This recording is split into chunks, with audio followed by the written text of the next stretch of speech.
ಕಾರ್ಯಕ್ರಮ ನಡೆಸಿಕೊಡುವಂಥವರು ಶ್ರೀಯುತ ರಾಜೇಶ್ ಪದ್ಮಾರ್ಜಿ. ಅವರು ರಾಷ್ಟ್ರೀಯ ಸ್ವಯಂ ಸೇವಕ ಸಂಘದ ಸ್ವಯಂ ಸೇವಕರು. 34 ಕಳೆದ 34 ವರ್ಷಗಳಿಂದ ಸಂಘದ ಸ್ವಯಂ ಸೇವಕರು. ಸಂಘದ ಬೇರೆ ಬೇರೆ ಜವಾಬ್ದಾರಿಗಳನ್ನ ನಿರ್ವಹಿಸ್ತಾರೆ. ಪ್ರಾಂತದ ಪ್ರಚಾರ ಪ್ರಮುಖರಾಗಿ ಈಗ ತಮ್ಮ ಪ್ರಸ್ತುತ ಜವಾಬ್ದಾರಿ ನಿರ್ವಹಿಸ್ತಾ ಇದ್ದಾರೆ. ಕಾಸರಗೋಡಿನ ಸ್ವಯಂ ಸೇವಕರು.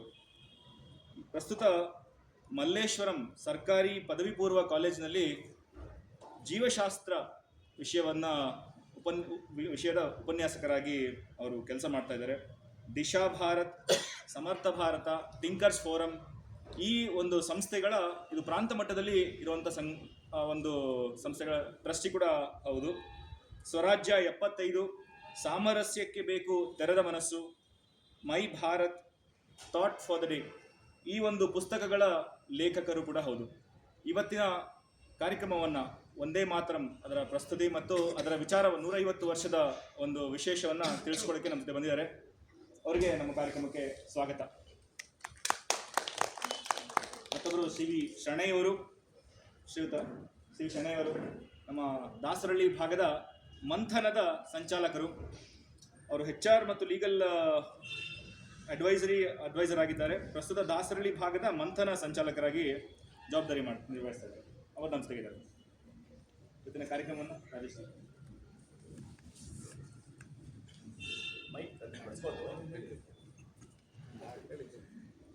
ಕಾರ್ಯಕ್ರಮದ ಸ್ವರೂಪ ಈ ರೀತಿ ಇರುತ್ತೆ. ಈ 106ನೇ ಮಂಥನ ಆಗಿರೋದ್ರಿಂದ ನಮ್ಮ 45 ನಿಮಿಷಗಳ ಒಂದು ವಿಷಯ ಮಂಡನೆ ಆಗುತ್ತೆ. ಅದಾದಮೇಲೆ ನಮಗೆ ಬರುವಂತಹ ಕೆಲವೊಂದಿಷ್ಟು ಪ್ರಶ್ನೆಗಳಿರ್ಬೋದು ಅಥವಾ ಇನ್ನೊಂದಿಷ್ಟು ಸ್ಪಷ್ಟತೆ ಅಥವಾ ಏನಾದರೂ ಒಂದು ವಿಷಯ ಇತ್ತಂದರೆ ನಾವು ಅದನ್ನು ನೋಟ್ ಮಾಡಿ ಇಟ್ಕೊಳ್ಳೋಣ. ಮೊದಲನೇದಾಗಿ ಮೊಬೈಲೆಲ್ಲ ಸೈಲೆಂಟಲ್ಲಿ ಇಟ್ಕೊಂಡು ನೋಟ್ ಮಾಡಿ ಇಟ್ಕೊಳ್ಳೋಣ. ಕಡೆಗೆ ಕಾರ್ಯಕ್ರಮದ ಕೊನೆಯ ಅವಧಿ 10-15 ನಿಮಿಷದಲ್ಲಿ ಏನಿರುತ್ತೆ ಪ್ರಶ್ನೋತ್ತರಗಳಿರುತ್ತೆ. ಆ ಸಮಯದಲ್ಲಿ ನಾವೆಲ್ಲ ಪ್ರಶ್ನೆಗಳನ್ನು ಕೇಳ್ಬೋದು. ಈ ಒಂದು ಹಾಡಿರುತ್ತೆ, ದೇಶಭಕ್ತಿ ಗೀತೆ. ಅದಾದಮೇಲೆ ಕಾರ್ಯಕ್ರಮದ ಬೌದ್ಧಿಕವಾಗಿ ಶುರು ಮಾಡಿ. युगों युगों से दुनिया चलती जिसके दिव्य प्रकाश में, युगों युगों से दुनिया चलती जिसके दिव्य प्रकाश में, पुरखों की वह पौरुष गाथा, पुरखों की वह पौरुष गाथा अजर अमर इतिहास में, भारत के इतिहास में, भारत के इतिहास में, अपना बल ही अपना वैभव कुरुक्षेत्र मैदानों में, विजय लिखी थी खड्ग नोक से शकहूणी तूफानों में, हार नहीं जय विजय पराक्रम पुरखों के पुरुषार्थ में, भारत के इतिहास में, भारत के इतिहास में। राज्य सैकड़ों रहा विदेशी पर अखंड यह परिपाटी, मिटा मिटाने वाला इसको तेजोमय इसकी माटी, अमर अमिट हिंदू संस्कृति है जल थल में आकाश में, भारत के इतिहास में, भारत के इतिहास में, युगों युगों से दुनिया चलती जिसके दिव्य प्रकाश में, पुरखों की वह पौरुष गाथा अजर अमर इतिहास में, भारत के इतिहास में, भारत के इतिहास में।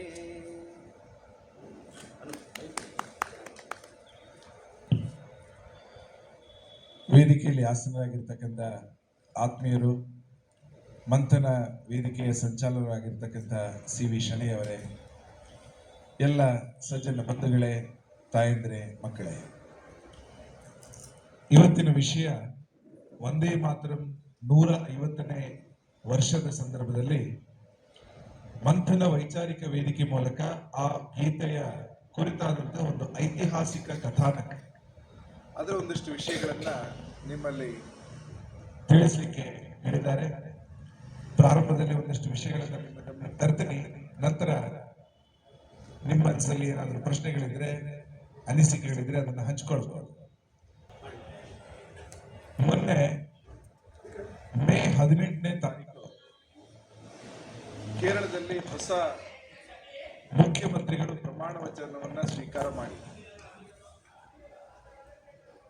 ವಿ.ಡಿ. ಸತೀಶನ್ ಅವರು ಪ್ರಮಾಣ ವಚನ ಸ್ವೀಕಾರ ಮಾಡುವ ಸಂದರ್ಭದಲ್ಲಿ ಒಂದು ಸಣ್ಣ ವಿಡಿಯೋ, ಒಂದು 3-4 ಸೆಕೆಂಡ್ ಅದು ಇಡೀ ದೇಶದಲ್ಲಿ ವೈರಲ್ ಆಗಿದೆ. ಕಳೆದ ವಾರದ ಘಟನೆ ಇಡೀ ದೇಶದ ಗಮನ ಸೆಳೆಯಿತು. ಪ್ರಮಾಣ ವಚನ ಸ್ವೀಕಾರದ ಸಂದರ್ಭದಲ್ಲಿ ರಾಜ್ಯಪಾಲರಿದ್ರು. ಕಾರ್ಯಕ್ರಮದ ಕೊನೆಯಲ್ಲಿ ವಂದೇ ಮಾತರಮನ್ನ ಹಾಕಿದೆ. ಆ ವಂದೇ ಮಾತರಮನ್ನ ಹಾಕಿದಾಗ ತಕ್ಷಣ ವೇದಿಕೆಯಲ್ಲಿ ಕೆಲವರು ಕೂತಿದ್ರು. ಕೆಲವರು ಕೂತೇ ಇದ್ದವರನ್ನ ಎಬ್ಬಿಸ್ತಾ ವಂದೇ ಮಾತರಂ ಬರ್ತಾ ಇದೆ, ಹೇಳಿ ಹೇಳಿ. ಅದರಲ್ಲಿ ದೇಶದ ಅತ್ಯಂತ ಪ್ರಮುಖ ರಾಜಕೀಯ ಪಕ್ಷದ ನಾಯಕರಿದ್ದರು. ರಾಹುಲ್ ಗಾಂಧಿ ಇದ್ರು, ವಿ.ಡಿ. ಸತೀಶನ್ ಅವರು ಇದ್ರು, ಕಾಂಗ್ರೆಸ್ನ ಪ್ರಮುಖ ರಾಜ್ಯಗಳ ಮುಖ್ಯಮಂತ್ರಿಗಳಿದ್ರು. ಹೀಗೆ ಅವರು ಒಬ್ಬರು ಇನ್ನೊಬ್ಬರನ್ನು ಎಬ್ಬಿಸಿ ಎಲ್ಲರೂ ಎದು ನಿಲ್ಲೋಣ ರಾಷ್ಟ್ರಗೀತೆ, ರಾಷ್ಟ್ರದ ಪ್ರಮುಖವಾದಂತಹ ಹಾಡಾಗಿರ್ತಕ್ಕಂಥ ವಂದೇ ಮಾತರಂಗೆ ಅನ್ನೋದನ್ನ ತಕ್ಷಣ ಹೇಳುವ ಒಂದು 3-4 ಸೆಕೆಂಡ್ಗಳ ವಿಡಿಯೋ ಇಡೀ ದೇಶದಲ್ಲಿ ಬಹಳ ವೈರಲ್ ಆಯ್ತು. ನೀವು ಕೆಲವರು ನೋಡಿರ್ಬೋದು ಅಂತ ಅನ್ಸುತ್ತೆ. ಯಾಕೆ ಈ ವಿಶೇಷ ಅನ್ನುವಂಥದ್ದು ವಂದೇ ಮಾತರಂನ ಇತಿಹಾಸ ನೋಡಿದಾಗ ಗಮನಿಸ್ತಾರೆ. ವಂದೇ ಮಾತರಂ ಅನ್ನೋ ಗೀತೆಯನ್ನ 1875ನೇ ಇಸ್ವಿನಲ್ಲಿ ಬಂಕಿಮಚಂದ್ರ ಚಟರ್ಜಿ ಅವರು ಬರೆದರು. ನವೆಂಬರ್ 7ನೇ ತಾರೀಕು ಬರೆದ ಗೀತೆಗೆ ಕಳೆದ 2025 ನವೆಂಬರ್ 7ಕ್ಕೆ 150 ವರ್ಷಗಳು ತುಂಬಿತು. ಆ ಗೀತೆ ಏನಿದೆ ಬೇರೆ ಗೀತೆಗಳ ತರ ಅಲ್ಲ. ನಮ್ಮ ದೇಶಗಳಲ್ಲಿ ಗೀತೆಗಳದ್ದೇ ಒಂದು ದೊಡ್ಡ ಪರಂಪರೆ ಇದೆ. ಮಹಾಕಾವ್ಯಗಳು, ಖಂಡ ಕಾವ್ಯಗಳನ್ನೇ ಬರೆಯಲ್ಪಟ್ಟಂತಹ ದೇಶ ಇದೆ. ಕಥೆಗಳನ್ನ ನಿರೂಪಿಸಲ್ಪಟ್ಟ ದೇಶ ಇದೆ. ಹೀಗೆ ಅನೇಕ ಕಾವ್ಯಗಳು, ಕವಿತೆಗಳ ಮಧ್ಯೆ, ಹಾಡುಗಳ ಮಧ್ಯೆ ವಂದೇ ಮಾತರಂಗೆ ಅದರದ್ದೇ ಆಗಿರ್ತಕ್ಕಂಥ ಒಂದು ವಿಶೇಷತೆ. ವಂದೇ ಮಾತರಂ ಶಬ್ದ ಹೇಳುವಾಗನೇ ತಾಯೇ ವಂದಿಸುವೆ, ತಾಯಿಗೆ ನಮಸ್ಕಾರ.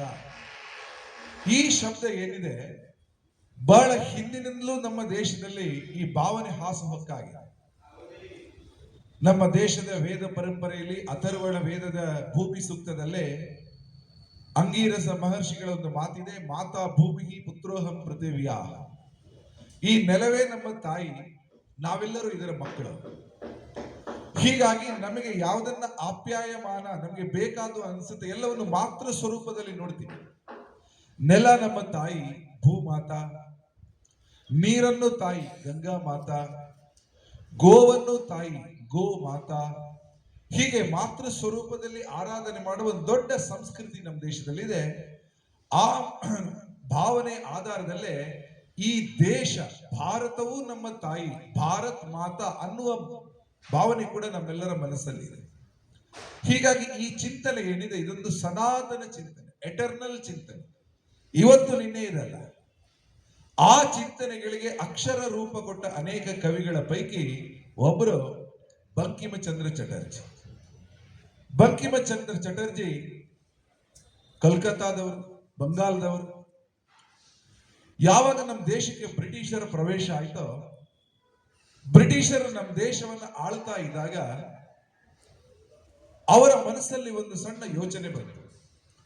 ಬ್ರಿಟಿಷರು ಬಂದದ್ದು ಪ್ರಾರಂಭದಲ್ಲಿ ಭಾರತದಲ್ಲಿ ವ್ಯಾಪಾರಕ್ಕೆ ಬೇರೆ ಬೇರೆ ರೂಪದಲ್ಲಿ ಬಂದರು. ವ್ಯಾಪಾರಿಗಳಿಗಾಗಿ ಬಂದ್ರು, ವಿದ್ಯಾರ್ಥಿಗಳಿಗೆ ಬಂದ್ರು, ಚಿಂತಕರಾಗಿ ಬಂದ್ರು, ಸಂಶೋಧಕರಾಗಿ ಬಂದ್ರು, ಪ್ರವಾಸಿಗರಾಗಿ ಬಂದ್ರು.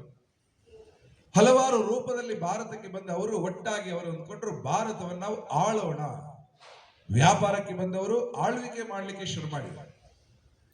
ಆಳ್ವಿಕೆ ಮಾಡಲಿಕ್ಕೆ ಶುರು ಮಾಡಿದ ಜಾಗನೇ ಕಲ್ಕತ್ತಾ. ಕಲ್ಕತ್ತಾ ಆಗಿನ ದೊಡ್ಡ ಬಂದರು, ಹೆಚ್ಚಿನ ಪ್ರಮಾಣದ ಆಗಿನ ಅಭಿವೃದ್ಧಿ ಆಗಿದ್ದ ಸಿಟಿಗಳಲ್ಲಿ ಕಲ್ಕತ್ತಾ ಒಂದು. ಹಡಗಿನಲ್ಲಿ ಅನೇಕ ಸಾಗರೋತ್ತರ ವ್ಯಾಪಾರಗಳನ್ನು ಮಾಡಲಿಕ್ಕೆ ಒಂದು ಒಳ್ಳೆ ಸ್ಟ್ರಾಟಜಿಕ್ ಪಾಯಿಂಟ್ ಕಲ್ಕತ್ತಾ ಆಗಿತ್ತು. ಅವ್ರಿಗೆ ಅನ್ನಿಸ್ತು ಇಷ್ಟು ದೊಡ್ಡ ದೇಶಕ್ಕೆ ನಾವು ಬಂದಿದ್ದೇವೆ, ನಮ್ಮ ಜನಸಂಖ್ಯೆ ಕಡಿಮೆ. ಭಾರತ ಬ್ರಿಟಿಷರು ಬಂದಾಗ ಇವತ್ತಿನ ಭಾರತ ಅಲ್ವೇ ಅಲ್ಲ, ಪಾಕಿಸ್ತಾನ ನಮ್ಮಲ್ಲೇ ಇತ್ತು. ಪಾಕಿಸ್ತಾನ ಆಗಿರ್ಲಿಲ್ಲ, ಅದು ಭಾರತದ ಭಾಗನೇ ಆಗಿತ್ತು. ಬಾಂಗ್ಲಾದೇಶ ನಮ್ದೇ ಆಗಿತ್ತು, ಶ್ರೀಲಂಕಾ ನಮ್ದೇ ಆಗಿತ್ತು. ಲೋಕಮಾನ್ಯ ತಿಲಕರನ್ನ ರಂಗೂನ್ ಜೈಲಿಗೆ, ಬರ್ಮಾಕ್ಕೆ ಹಿಂದೆ ಕಳಿಸಿದ್ರು, ಮ್ಯಾಂಡೆಲೆ ಜೈಲಿಗೆ. ಬರ್ಮಾ ನಮ್ಮ ದೇಶದ ಭಾಗನೇ ಆಗಿತ್ತು. ಹೀಗಾಗಿ ಬ್ರಿಟಿಷರು ಭಾರತಕ್ಕೆ ಬಂದಾಗ ಈಗಿನ ತ್ರಿವಿಷ್ಟಪ ಟಿಬೆಟ್ ಸೇರ್ಕೊಂಡಾಗೆ, ನೇಪಾಳ ಸೇರ್ಕೊಂಡಾಗೆ ಬೃಹತ್ ಭಾರತಕ್ಕೆ ಬಂದಿದ್ರು. ಅವರ ಜನಸಂಖ್ಯೆ ತೀರಾ ಕಡಿಮೆ. ಬ್ರಿಟಿಷರು ಅಂದಾಗ 3 ದೇಶಗಳ ಒಕ್ಕೂಟದ್ದು, ಕೇವಲ ಇಂಗ್ಲೆಂಡ್ ಅಲ್ಲ, ಇಂಗ್ಲೆಂಡ್, ಸ್ಕಾಟ್ಲೆಂಡ್, ನಾರ್ದರ್ನ್ ಐರ್ಲೆಂಡ್ ಸೇರ್ಕೊಂಡ್ರೆ ಅದು ಪೂರ್ತಿ ಬ್ರಿಟನ್ ಅಂತ ಕರೆಯಲ್ಪಡುತ್ತೆ. ಆ 3 ದೇಶಗಳಿಂದ ಬಂದಿದ್ರು.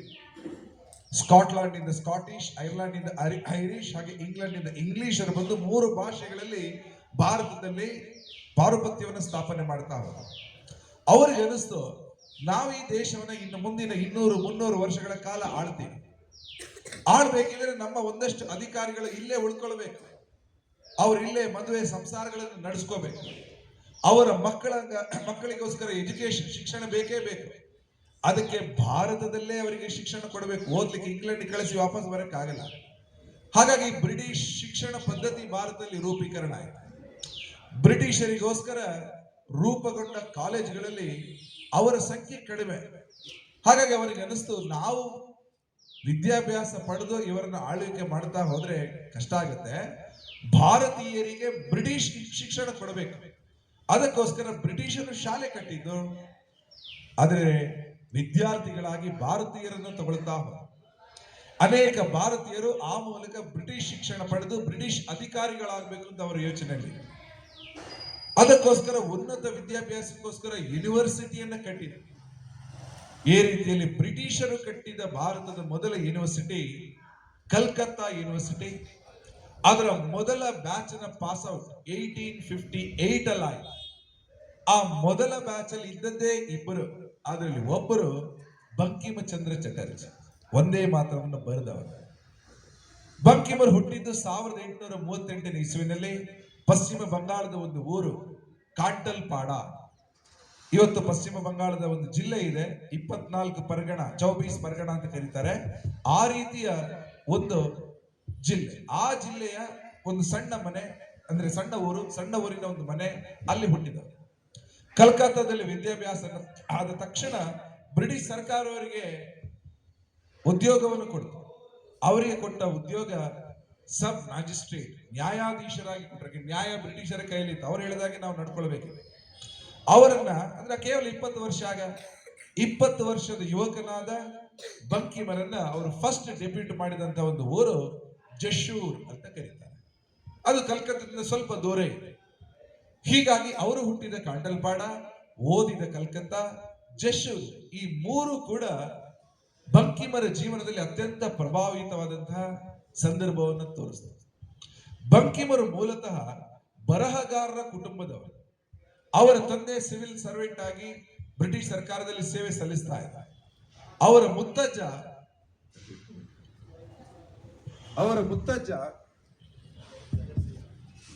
ಕೇಳಿಸ್ತಾ ಇದೆಯಾ? ಅದೇ ಚೆನ್ನಾಗಿತ್ತಾ? ಈಗ ಕೇಳಿಸ್ತಾ ಇದೆಯಾ? ಸೊ ಅವರ ಮುತ್ತಜ್ಜನ ಬಗ್ಗೆ ಮಾತಾಡ್ತಾ ಇದ್ವಿ. ಮುತ್ತಜ್ಜ ಒಬ್ಬ ಕವಿ ಮತ್ತು ಬರಹಗಾರ ಆಗಿದ್ರು. ಕಥೆಗಳನ್ನ ಹೇಳ್ತಾ ಇದ್ರು, ರಾಮಾಯಣದ, ಮಹಾಭಾರತ, ಅನೇಕ ಕಥೆಗಳನ್ನ ಮೊಮ್ಮಕ್ಕಳಿಗೆ, ಬಂಕಿಮರಿಗೆ ಹೇಳ್ತಾ ಇದ್ರು. ಅಂತಹ ಬರಹಗಾರರ, ಚಿಂತಕರ ಕುಟುಂಬದ ಒಬ್ಬ ಹುಡುಗ ಬಂಕಿಮ. ಬಂಕಿಮರಿಗೆ ಕೆಲಸ ಸಿಕ್ಕಿದೆ, ಜಶೂರಿಗೆ ಹೋಗಿದ್ದಾರೆ. ಆಗಿನ ಕಾಲದಲ್ಲಿ ನಮ್ಗೆ ಗೊತ್ತೇ ಇದೆ, ಬೆಳಗಿಂದ ಸಂಜೆವರೆಗೆ ಪ್ರತಿದಿನ ಕೆಲಸ ಇರುವ ಕಚೇರಿ ಏನು ಅಲ್ಲ, ಫ್ರೀ ಟೈಮ್ ಸಾಕಷ್ಟು ಸಿಗ್ತಾ ಇತ್ತು. ಇವತ್ತು ಕೋರ್ಟ್ ನಲ್ಲಿ ಸಿಕ್ಕಾಪಟ್ಟೆ ಬಿಸಿ, ಆದ್ರೆ ಅವತ್ತಿನ ಕೋರ್ಟ್ ಆತರ ಅಲ್ಲ. ಹೀಗಾಗಿ ಸಂಜೆ ಹೊತ್ತಲ್ಲಿ ಅವರಿಗೆ ಸಾಕಷ್ಟು ಸಮಯ ಸಿಗ್ತಾ ಇದ್ದಾಗ ತಂದೆ ಮತ್ತು ಅಜ್ಜನ ಪರಂಪರೆ ಮುಂದುವರಿಸ್ತಾ ಇದ್ರು. ಕಥೆಗಳನ್ನ ಬರಿತಾ ಹೋದ್ರು, ಕಾವ್ಯಗಳನ್ನ ಬರಿತಾ ಹೋದ್ರು. ಬರಿತಾ ನಿಧಾನಕ್ಕೆ ಅವರೊಬ್ಬರು ಬರಹಗಾರರಾಗಿ ರೂಪುಗೊಳ್ತಾ ಹೋದ್ರು. ಹೀಗೆ 1865ನೇ ಇಸ್ವಿಯಲ್ಲಿ ಅಂದ್ರೆ ಅವರು ಕೆಲಸಕ್ಕೆ ಸೇರಿ ಕೇವಲ 7 ವರ್ಷ ಆದಾಗ ಅವರ ಮೊದಲ ಕಾದಂಬರಿ ಬಂದ. ಕಾದಂಬರಿ ಹೆಸರೇ ದುರ್ಗೇಶ್ ನಂದಿನಿ. ಬಹಳ ಒಳ್ಳೆ ಕಾದಂಬರಿ, ಚೆನ್ನಾಗಿ ಬರೀತಾ ಇದೆ. ಬರೀದನ್ನ ಅವರು ಪ್ರಕಟ ಮಾಡಬೇಕು ಅಂತ ಅವರ ಮನಸ್ಸಲ್ಲಿ ಇತ್ತು. ಆದ್ರೆ ನಮ್ಮ ಇವತ್ತು ನೋಡಿದಷ್ಟು ಪತ್ರಿಕೆಗಳಾಗ್ಲಿ ಪುಸ್ತಕಗಳಾಗ್ಲಿ ಅದು ಬರ್ತಾ ಇರಲಿ. ಆಗಿನ ಕಾಲ ಓದೋರು ಇಲ್ಲ, ಎಜುಕೇಶನ್ ಇಲ್ಲ ಜನರಿಗೆ. ಬೇರೆ ಬರೆದ್ರೆ ಓದ್ಬೇಕು ತಾನೆ, ಓದ್ಲಿಕ್ಕೆ ಸಾಕಷ್ಟು ಶಿಕ್ಷಣನೂ ಇಲ್ಲ. ಹಾಗಾಗಿ ಬರ್ದದನ್ನೆಲ್ಲ ಅವರು ಇಟ್ಕೊಂಡಿದ್ರು. ಆದ್ರೆ ಕಲ್ಕತ್ತಾ ಅನ್ನುವಂಥದ್ದು ಆಗಿನ ಬುದ್ಧಿವಂತರ ತವರೂರು, ಬ್ರಿಟಿಷರ ರಾಜಧಾನಿ. ಅನೇಕ ಪತ್ರಿಕೆಗಳು ಬಂಗಾಳದಲ್ಲಿ ಬರ್ತಾ ಇತ್ತು. ಬ್ರಿಟಿಷರ ಸುಳ್ಳನ್ನ ಎಕ್ಸ್ಪೋಸ್ ಮಾಡಲಿಕ್ಕೆ ಆಗ ಭಾರತದ ಅತ್ಯಂತ ಹಿರಿಯ ಚಿಂತಕರಲ್ಲಿ ಒಬ್ಬರಾದ ಪಂಡಿತ್ ಜುಗನ್ ಕಿಶೋರ್ ಶುಕ್ಲಾ ಅವರು ಉದ್ದಂಡ ಮಾರ್ತಾಂಡ ಅಂತ ಒಂದು ಪತ್ರಿಕೆಯನ್ನು ಆಲ್ರೆಡಿ ತಂದಿದ್ರು. ಆ ಪತ್ರಿಕೆಯಲ್ಲಿ ಬ್ರಿಟಿಷ್ ಸರ್ಕಾರದ ಸುಳ್ಳುಗಳನ್ನ ಅನಾವರಣಗೊಳಿಸಿ ಭಾರತೀಯರಿಗೆ ಭಾರತೀಯ ವಿಷಯಗಳನ್ನು ಹೇಳ್ತಾ ಇದ್ರು. ಅದೇ ರೀತಿಯಲ್ಲಿ ಅಮೃತ್ ಬಜಾರ್ ಪತ್ರಿಕಾ, ಆನಂದ್ ಬಜಾರ್ ಪತ್ರಿಕಾ, ಸ್ವದೇಶಿ ಪತ್ರಿಕಾ, ಈ ತರ ಅನೇಕ ಪತ್ರಿಕೆಗಳು ಬಂಗಾಳದಲ್ಲಿ ಪ್ರಾರಂಭ ಆಯಿತು. ಅನೇಕ ರೀತಿಯ ರಾಷ್ಟ್ರ ಭಾವ ಜಾಗರಣದ ಕೆಲಸಗಳನ್ನ ಮಾಡ್ತಾ ಬಂತು. ಹೀಗೆ ಪತ್ರಿಕೆಗಳು ಕಲ್ಕತ್ತಾದಲ್ಲಿದೆ, ಪ್ರಕಟ ಆಗ್ತಾ ಇದೆ. ಆದ್ರೆ ಆ ಎಲ್ಲ ಪತ್ರಿಕೆಗಳಲ್ಲಿ ಬರೆಯೋದಕ್ಕೆ ಇವರಿಗೆ ಪುರುಸೊತ್ತಾಗ್ಲಿ, ಇವರು ಮ್ಯಾಜಿಸ್ಟ್ರೇಟ್ ಆದ ಕಾರಣ ಕೆಲವೊಂದು ಲಿಮಿಟೇಷನ್ಸ್ ಇತ್ತು. ಹಾಗಾಗಿ ಅವರು ಅಂದ್ಕೊಂಡ್ರು ಕೆಲವು ದಿನಗಳ ನಂತರ ನಾನು ಒಂದು ಪತ್ರಿಕೆಯನ್ನು ಪ್ರಾರಂಭ ಮಾಡಬೇಕು. ಆ ರೀತಿ 1872ನೇ ಇಸ್ವಿನಲ್ಲಿ ಬಂಕಿಮರು ಒಂದು ಪತ್ರಿಕೆಯನ್ನೇ ಪ್ರಾರಂಭ ಮಾಡಿದರೆ. ಆ ಪತ್ರಿಕೆ ಹೆಸರು ಬಂಗ ದರ್ಶನ್. ಆ ಪತ್ರಿಕೆಯಲ್ಲಿ ಅವರು ಬರಿತಾ ಇದ್ರು, ಒಂದಷ್ಟು ಸುದ್ದಿಗಳನ್ನು ಹಾಕ್ತಾ ಹೋದ್ರು. ಬರೀತಾ ಬಂಕಿಮರಿಗೆ ಅವರದೇ ಆಗಿರ್ತಕ್ಕಂಥ ಒಂದು ಫ್ಯಾನ್ ಬೇಸ್ ಕ್ರಿಯೇಟ್ ಆಯ್ತು, ಅಭಿಮಾನಿಗಳ ಬಳಗ ಕ್ರಿಯೇಟ್ ಆಯ್ತು. ಬಂಕಿಮರ ಬರಹವನ್ನು ನೋಡಿ ಅದರಲ್ಲಿರುವ ದೇಶಭಕ್ತಿಯ ಪ್ರಖರತೆಯನ್ನು ಕಂಡು ಅನೇಕ ಮಂದಿಗೆ ಬಂಕಿಮರ ಮೇಲೆ ಗೌರವ, ಅಭಿಮಾನ ಇಮ್ಮಡಿ ಆಗ್ತಾ ಬಂತು. ಆ ಪತ್ರಿಕೆಯನ್ನ ನಮ್ಮ ಮನೆಗೆ ತರಬೇಕು ಅಂತ ಕಾಯ್ತಾ ಇದ್ರು ಕೆಲವರು ಕಲ್ಕತ್ತಾದ ಮಂದಿ. ಆ ರೀತಿ ಸಣ್ಣ ಪ್ರಮಾಣದ ಸರ್ಕ್ಯುಲೇಷನ್ ಇದ್ರು ಕೂಡ ಅದಕ್ಕೆ ಹೆಚ್ಚಿನ ವ್ಯಾಪ್ತಿಯಲ್ಲಿ ಓದುಗರು ಕ್ರಮೇಣ ಸಿಗ್ಲಿಕ್ಕೆ ಹೋಗ್ತಾ. 1870ರ ದಶಕದಲ್ಲಿ ಅವರ ಬರವಣಿಗೆ ಇನ್ನಷ್ಟು ತೀವ್ರತೆಯನ್ನ ಪಡಿತಾ ಹೋಯಿತು. ಅನೇಕ ಮುಖಗಳಲ್ಲಿ ಬರಿತಾ ಹೋದ್ರು. ಕವಿತೆ, ಗದ್ಯ, ಪದ್ಯ, ಕಾದಂಬರಿ, ಕತೆ, ಅನೇಕ ಪುಸ್ತಕಗಳು ಬರ್ತಾ ಹೋಯಿತು. ಕಮಲಾಕಾಂತ್ ಕಿ ದಫ್ತರ್ ಅಂತಕ್ಕಂಥ ಪುಸ್ತಕ ಅನೇಕ ಕಡೆಗಳಲ್ಲಿ ಚರ್ಚೆಗೆ ಒಳಗಾದಂತಹ ಪುಸ್ತಕ. ಅವರಿಗೆ ಅನ್ನಿಸ್ತು 1880ನೇ ಇಸ್ವಿಯ ಹೊತ್ತಿಗೆ ಬರುವಾಗ ಅವರಿಗೆ ಅನ್ನಿಸ್ತು ನಾನೊಂದು ಹೊಸ ಕಾದಂಬರಿ ಬರಿಬೇಕು, ರಾಷ್ಟ್ರಭಕ್ತಿಯ ಕಾದಂಬರಿ ಬರಿಬೇಕು. ಅದಕ್ಕೋಸ್ಕರ ಅವರು ಸಿಲೆಕ್ಟ್ ಮಾಡಿದ ಒಂದು ಪ್ರಮುಖವಾಗಿರ್ತಕ್ಕಂಥ ಅಂಶ ಅಂದ್ರೆ ಸುಮಾರು 100 ವರ್ಷಗಳ ಹಿಂದೆ ಸನ್ಯಾಸಿ ಆಂದೋಲನ ಕಲ್ಕತ್ತಾದಲ್ಲಿ ನಡೆದಿತ್ತು.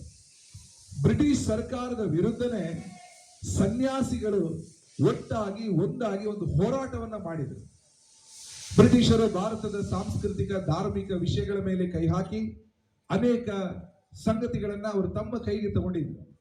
ಅವರು ಬಂದಿರೋದು ವ್ಯಾಪಾರಕ್ಕೆ. ಆದ್ರೆ ದುರ್ಗಾ ಪೂಜೆ ಮೇಲೆ ನಿಷೇಧ, ಸಾಂಸ್ಕೃತಿಕ ಮೆರವಣಿಗೆಗಳ ಮೇಲೆ ಹತ್ತಿಕ್ಕೋದು, ಇದೆಲ್ಲ ಮಾಡಿದಾಗ ಸನ್ಯಾಸಿಗಳು ಪ್ರತಿಭಟಿಸಿದ್ರು. ಆ ಸನ್ಯಾಸಿ ಆಂದೋಲನದ ಕಥೆಯಲ್ಲಿ ಇರ್ತಕ್ಕಂಥ ಒಂದು ಕಾದಂಬರಿಯನ್ನು ಬರಲಿಕ್ಕೆ ಶುರು ಮಾಡಿದ್ರು. ಪ್ರತಿ ಸಂಚಿಕೆಯಲ್ಲೂ ಕಾದಂಬರಿ ಬರ್ತಾ ಇತ್ತು. ಸುಮಾರು 2 ವರ್ಷಗಳ ಕಾಲ ದೀರ್ಘವಾಗಿ ಆ ಕಾದಂಬರಿ ಬರೆದ್ರು. ಎಲ್ಲರಿಗೂ ಬಹಳ ಖುಷಿ ಆಯಿತು. ಎಲ್ಲರೂ ಸೇರಿ ಅವರಿಗೆ ಹೇಳಿದ್ರು, 2 ವರ್ಷಗಳ ಕಾಲ ಪ್ರಕಟ ಮಾಡಿದಂತ ಈ ಕಾದಂಬರಿಯನ್ನು ಒಂದು ಪುಸ್ತಕವಾಗಿ ಅದನ್ನು ಪ್ರಕಟ ಮಾಡಿ ಅಂತ ಹೇಳಿ. ಆ ರೀತಿ ಪುಸ್ತಕ ಮಾಡುವಂತಹ ಸಂದರ್ಭ ಅವರಿಗೆ ಬಂದಾಗ 1882ನೇ ಇಸ್ವಿ ಆ ಒಂದು ಪುಸ್ತಕ ಬಂತು. ಆ ಪುಸ್ತಕಕ್ಕೆ ಇನ್ನಷ್ಟು ಪ್ರಖರತೆ ತರಬೇಕು ಅನ್ನುವ ಕಾರಣಕ್ಕೋಸ್ಕರ ಪುಸ್ತಕದ ಪ್ರಾರಂಭದಲ್ಲಿ ಒಂದು ಗೀತೆ, ಒಂದು ಮುನ್ನುಡಿ ಗೀತೆ ಇದ್ರೆ ಒಳ್ಳೆಯದು ಅಂತ ಅನಿಸ್ತು. ಒಂದು ಕಾಲದಲ್ಲಿ ಆ ಪದ್ಧತಿ ಇತ್ತು, ಈಗ ಕಡಿಮೆ ಆಗಿದೆ. ಈಗ ಮುನ್ನುಡಿ ಬರೀತಾರೆ. ಹಿಂದೆ ಒಂದು ಕವನದಿಂದ ಶುರು, ಹೇಗೆ ಒಂದು ಹಾಡಿನ ಮೂಲಕ ಭಾಷಣ ಶುರು ಆಗುತ್ತೋ ಒಂದು ಕವನದ ಮೂಲಕ ಪುಸ್ತಕ ಬರೆದು ಒಂದು ಪದ್ಧತಿ ಆಗಿತ್ತು. ಹಾಗೆ ಅವರಿಗೆ ಅನಿಸ್ತು, ನಾನು ಹಿಂದೆ ಒಂದು ಕವನ ಬರೆದಿದ್ದೆ, ಆ ಕವನವನ್ನು ಮತ್ತೆ ಇದರಲ್ಲಿ ತರಬಹುದೇ ಅಂತ ಯೋಚನೆ ಮಾಡ್ತಾ ತಮ್ಮ ಹಳೆಯ ಕಡತಗಳಿಗೆ ಅವರು ಕೈ ಹಾಕಿದ್ರು.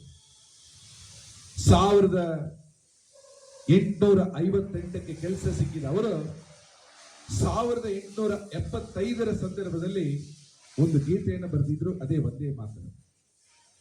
1875ನೇ ಇಸವಿಯ ದಸರಾ ಸಂದರ್ಭದಲ್ಲಿ ಅವರು ತಮ್ಮ ಊರಿಗೆ ಬಂದಿದ್ರು. ದಸರಾ ಮೆರವಣಿಗೆಗಳೆಲ್ಲ ಭಾಗವಹಿಸಿರೋ ಗೊತ್ತೇ ಇದೆ. ಕಲ್ಕತ್ತಾದಲ್ಲಿ, ಬಂಗಾಳದಲ್ಲಿ ದುರ್ಗೆಯ ಮೆರವಣಿಗೆಗೆ ಬಹಳ ದೊಡ್ಡ ವಿಶೇಷತೆ ಇದೆ. ಅದು ಶಕ್ತಿಯ ಪ್ರತಿರೂಪ. ಅಂತಹ ದುರ್ಗೆಯ ಮೆರವಣಿಗೆಯನ್ನ ಕಂಡು ನಂತರ ಅವರ ಕೆಲಸಕ್ಕೆ ಹೋಗ್ತಾ ಇರುವಾಗ ಅವರಿಗೆ ದುರ್ಗೆಯದ್ದೇ ನೆನಪು ಬರ್ತಾ ಇತ್ತು.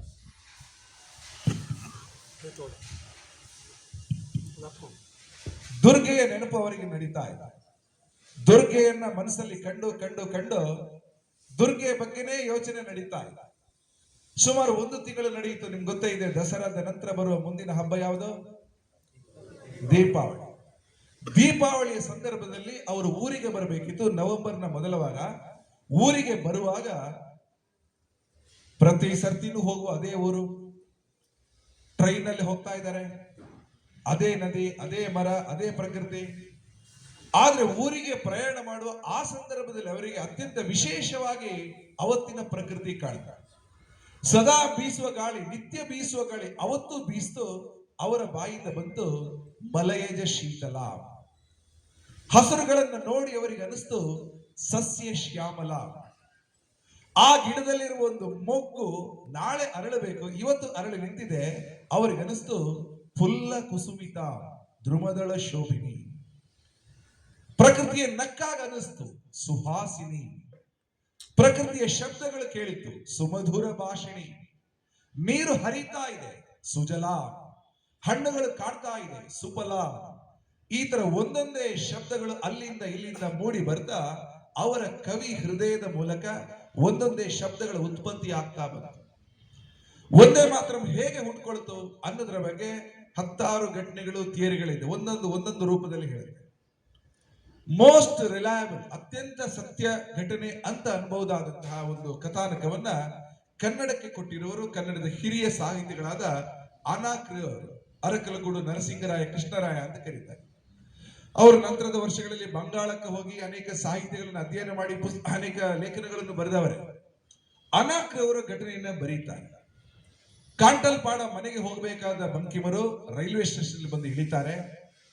ರೈಲ್ವೆ ಸ್ಟೇಷನ್ ಬಂದು ಇಳಿದ ತಕ್ಷಣ ಅವರಿಗೆಲ್ಲರೂ ಗೌರವ ಕೊಡ್ತಿದ್ರು. ಯಾಕಂದ್ರೆ ದೊಡ್ಡ ಮನೆತನದವರು, ಮ್ಯಾಜಿಸ್ಟ್ರೇಟ್ ಬೇರೆ, ಕಲ್ಕತ್ತಾ ಯೂನಿವರ್ಸಿಟಿಯ ಫಸ್ಟ್ ಔಟ್ಪುಟ್ ಸ್ಟೂಡೆಂಟ್. ಆದ್ರೆ ಅವರು ಯಾರನ್ನೂ ಗಮನಿಸುವುದಿಲ್ಲ. ರೈಲಿನಿಂದ ಇಳಿತಾರೆ, ಮನೆ ಕಡೆಗೆ ಹೋಗ್ತಾರೆ. ಹೋಗ್ದಾಗ ಎದುರ ಕಡೆ ಅವರ ನೆಂಟರಿಷ್ಟರು, ಸಂಬಂಧಿಕರು, ಪರಿಚಯದವರು, ಆಳು ಕಾಳುಗಳು ಸಿಗ್ತಾರೆ. ಯಾರನ್ನು ಇವರು ನೋಡದೇ ಇಲ್ಲ. ನೇರ ಮನೆಗೆ ಹೋಗ್ತಾರೆ. ಮನೆ ಅಂದ್ರೆ ದೊಡ್ಡ ಮನೆ. ನಿಮ್ಗೆ ಗೊತ್ತಿರಬಹುದು, ಬಂಗಾಳದಲ್ಲಿ ಮನೆಗಳು ಅಂದ್ರೆ ನಮ್ಮ ರೀತಿಯ ಮನೆ 2-3 BHK ಇದಲ್ಲ, ಬೆಡ್ರೂಮ್ ಅದಲ್ಲ. ಒಂದು ಮನೆಯಲ್ಲಿ 20-30 ಕೋಣೆಗಳು ಇರ್ತಿವೆ. ದೊಡ್ಡ ಕೋಣೆಗಳ, ಹೆಚ್ಚು ಕೋಣೆಗಳೊಂದು ಮನೆಯನ್ನು ಬಂಗಲೆ ಅಂತ ಕರೀತಾರೆ. ಬಂಗಲೆಗಳ ನಾಡು ಬಂಗಾಲ. ಬಂಗಾಲಕ್ಕೆ ಆಯ್ತಾರೆ ಹೆಸರು ಬಂದದ್ದು ಬಂಗಲೆಗಳಿಂದ. ಅಷ್ಟು ದೊಡ್ಡ ಮನೆ 2ನೇ ಮಹಡಿಗೆ ನೇರ ಹೋದ್ರು. ಮನೆಯಲ್ಲಿ ಯಾರು ಅವರನ್ನ ಮಾತಾಡಿಸಿದ್ರು ಅವರಿಗೆ ರಿಪ್ಲೈ ಇಲ್ಲ. ಆಗ ಬಂಕಿಮರ ಸಹೋದರಿಯ ಮಗ ಅವ್ರನ್ನ ಫಾಲೋ ಮಾಡ್ಕೊಂಡು ಹೋಗ್ತಾರೆ. ಇವರು 2ನೇ ಮಹಡಿಗೆ ಹೋದ್ರು. ಓಪನ್ ಟ್ಯಾರೇಸ್ ಅಲ್ಲಿ ಕೂತು ಹಾಗೇನೆ ಹೊರಗಿದ್ರು. ಪ್ರಯಾಣದ ಸುಸ್ತು ಇತ್ತು. ಕಣ್ಣನ್ನು ಮುಚ್ಕೊಂಡ್ರು. ಕಣ್ಣನ್ನು ಮುಚ್ಚಿದ ಅವರ ಬಾಯಿಂದ ಏನೋ ಶಬ್ದಗಳು ಬರ್ತಾ ಇತ್ತು. ತಕ್ಷಣ ಈ ಹುಡುಗ ಮಾಮ ಏನ್ ಹೇಳ್ತಾರೆ ಕೇಳೋಣ ಅಂತ ನೋಡ್ತಾ ಕೆಳಗಡೆ ಹಿಂದೆ ಹೋಗಿ ಹಳೆ ಮತ್ತು ಪೆನ್ನು ತಂದು ಅವ್ರು ಹೇಳೋದನ್ನ ಬರೀತಾ ಹೋದ. ಅವರ ಪಕ್ಕದಲ್ಲಿ ಇಟ್ಟು ಅವನು ಹೋದ. ಅವರು ಪೂರ್ತಿ ನಿದ್ರೆಗೆ ಜಾರಿದ. ನಂತರ ಎದ್ದು ನೋಡಿದಾಗ ಪಕ್ಕದಲ್ಲಿ ಒಂದು ಹಾಳೆ ಇದೆ. ಅದರಲ್ಲಿ ಒಂದಷ್ಟು ಅಕ್ಷರಗಳಿದಾವೆ, ಬರೆದಿದ್ದಾರೆ.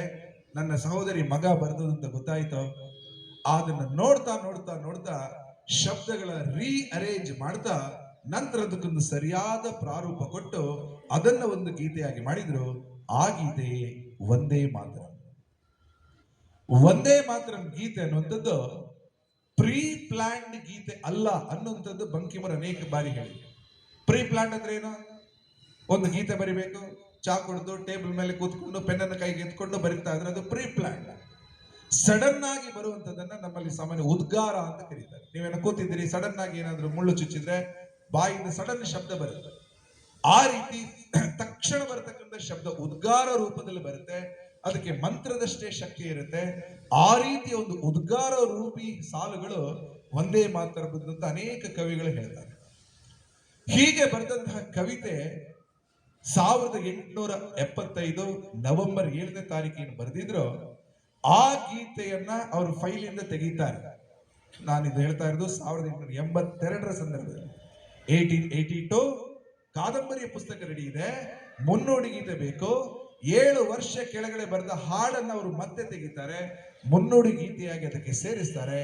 ಆ ಪುಸ್ತಕದ ಹೆಸರು ಕೊಡ್ತಾರೆ ಆನಂದ ಮಠ.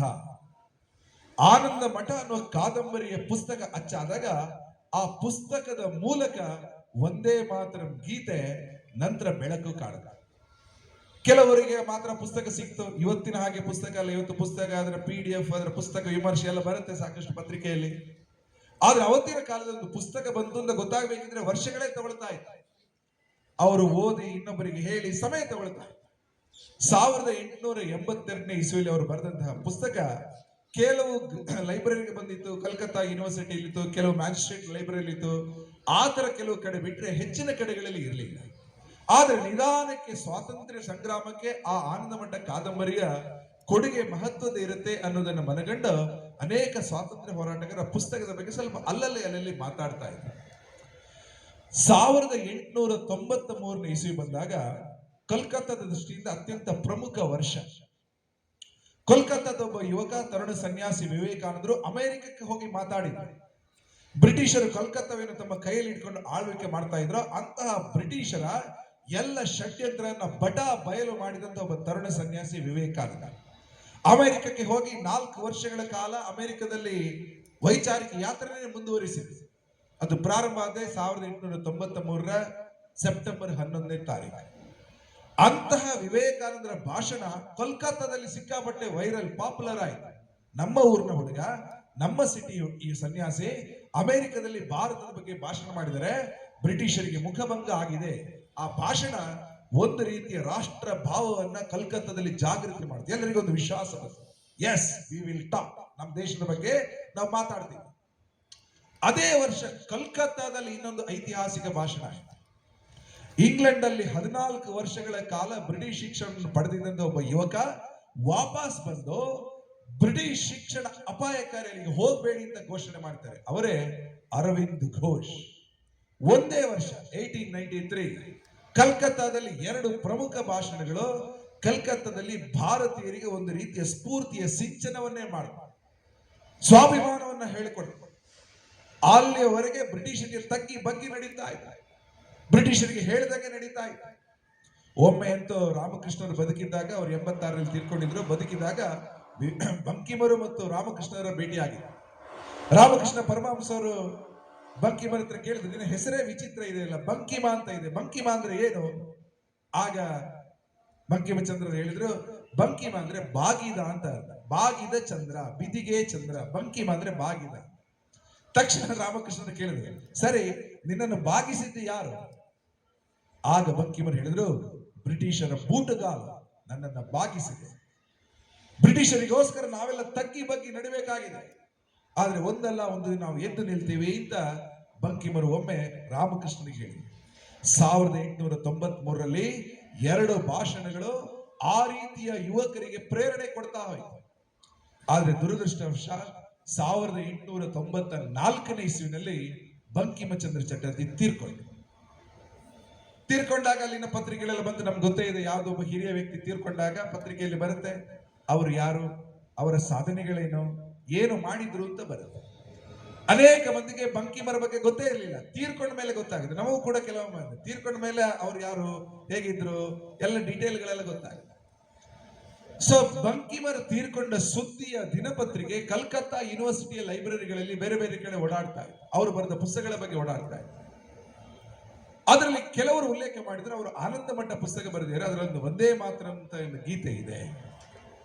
ಹಾಸ್ಟೆಲ್ ಹುಡುಗರು ಆ ಗೀತೆಯನ್ನ ಪೂರ್ತಿ ಓದೋದು ಬಹಳ ಉದ್ದ ಇದೆ, ಆದ್ರೆ ಮೊದಲ ಸಾಲ ಏನಿದೆ ಅದನ್ನ ಮಾತ್ರ ರಿಪೀಟೆಡ್ಲಿ ಮಾತಾಡ್ತಾ ಒಂದೇ ಮಾತ್ರ ಅಂತ ಹೇಳ್ತಾ ಇದ್ದಕ್ಕಿದ್ದಾಗ ಅದೊಂದು ಘೋಷಣೆಯಾಗಿ ರೂಪಾಡ.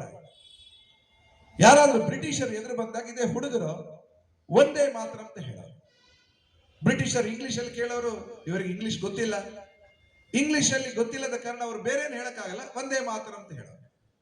ಹೀಗೆ ಒಂದೇ ಮಾತ್ರ ಅನ್ನುವಂಥದ್ದು ಸಣ್ಣ ರೀತಿಯ ಘೋಷಣೆಯಾಗಿ ಮಾರ್ಪಾಡಾಗ್ತಾ ಹೋಯಿತು. ಆ ಭಾಷಣದ ಅಂದ್ರೆ ಆ ಪುಸ್ತಕದ ಬಗ್ಗೆ ಕೆಲವರು ಭಾಷಣ ಹೇಳಿದ್ರು. ಮೊನ್ನೆ ಬಂಕಿಮರು ತೀರ್ಕೊಂಡ್ರು, ಅವರೊಂದು ಕವನ ಬರೆದಿದ್ದಾರೆ, ಒಂದೇ ಮಾತರಂ. ಹೀಗೆ 1894ರಿಂದ 95ರವರೆಗೆ ಸುಮಾರು 1.5 ವರ್ಷ ಒಂದೇ ಮಾತರಂ ಬಗ್ಗೆ ಅಲ್ಲಲ್ಲಿ ಉಲ್ಲೇಖ ಆಗ್ತಾ ಬಂತು, ರೆಫರೆನ್ಸ್ಗಳು ಬರ್ತಾವೆ. ಪೂರ್ತಿ ಗೀತೆ ಎಲ್ಲರಿಗೂ ಗೊತ್ತಿದೆ ಅಂದ್ರೆ ಎಲ್ಲರಿಗೂ ಗೊತ್ತಿಲ್ಲ, ಕೆಲವರು ಅಲ್ಲಲ್ಲಿ ಹಾಡ್ತಾ ಇದ್ದಾರೆ. ಈ ವಿಷಯ ಗೊತ್ತಾದಂಥದ್ದು ಒಬ್ಬ ಪ್ರಮುಖ ಕವಿ, ಅವರೇ ರವೀಂದ್ರನಾಥ ಠಾಗೋರ್. ಠಾಗೋರ್ ಅವರು ಇಡೀ ಗೀತೆಯನ್ನು ಅಭ್ಯಾಸ ಮಾಡಿ ಎಂಡ್ ಟು ಎಂಡ್ ಶಬ್ದಗಳಲ್ಲಿ ಇರತಕ್ಕಂಥ ರಾಷ್ಟ್ರಭಕ್ತಿಯ ಪ್ರಕೃತಿಯನ್ನು ಗುರುತಿಸಿದೆ. ಪ್ರತಿ ಶಬ್ದಕ್ಕೆ ಯಾವ ಶಕ್ತಿ ಇದೆ ಅನ್ನೋದನ್ನ ಮನಗಂಡು ಅವರಿಗೆ ಅನಿಸ್ತು, ಈ ಗೀತೆ ಕೇವಲ ಕಲ್ಕತ್ತಕ್ಕೆ ಸಂಬಂಧಪಟ್ಟದ್ದಲ್ಲ, ಸಂಸ್ಕೃತ ಮತ್ತು ಬಂಗಾಲಿ 2 ಭಾಷೆಗಳ ಮಿಶ್ರಣದ ಗೀತೆ. ಬಹುತೇಕ ಸಂಸ್ಕೃತ ಶಬ್ದನೇ ಇದೆ. ಈ ಗೀತೆ ಇಡೀ ಭಾರತಕ್ಕೆ ತಲುಪಬೇಕು. ದಾರಿ ಏನು? ತಾನೇ 10 ವರ್ಷ ಆಗಿತ್ತು ಸಂಸ್ಥೆ ಕಟ್ಟಿ. ಇಡೀ ದೇಶದ ಸ್ವಾತಂತ್ರ್ಯ ಹೋರಾಟಕ್ಕೆ ಅಗ್ರಣಿ ನಾಯಕತ್ವವನ್ನು ಕೊಟ್ಟಿದ್ದ ಸಂಸ್ಥೆ 1885ರಲ್ಲಿ ಸ್ಥಾಪನೆಗೊಂಡ ಸಂಸ್ಥೆ ಇಂಡಿಯನ್ ನ್ಯಾಷನಲ್ ಕಾಂಗ್ರೆಸ್. ಅದಕ್ಕೆ 10 ವರ್ಷ ಆಗಿತ್ತು, 95ನೇ ಇಸ್ವಿ. ಕಾಂಗ್ರೆಸ್ಗೆ 10 ವರ್ಷ ಆಗಿದೆ. ಅದಕ್ಕೊಂದು ಒಳ್ಳೆ ಗೀತೆ ಬೇಕು.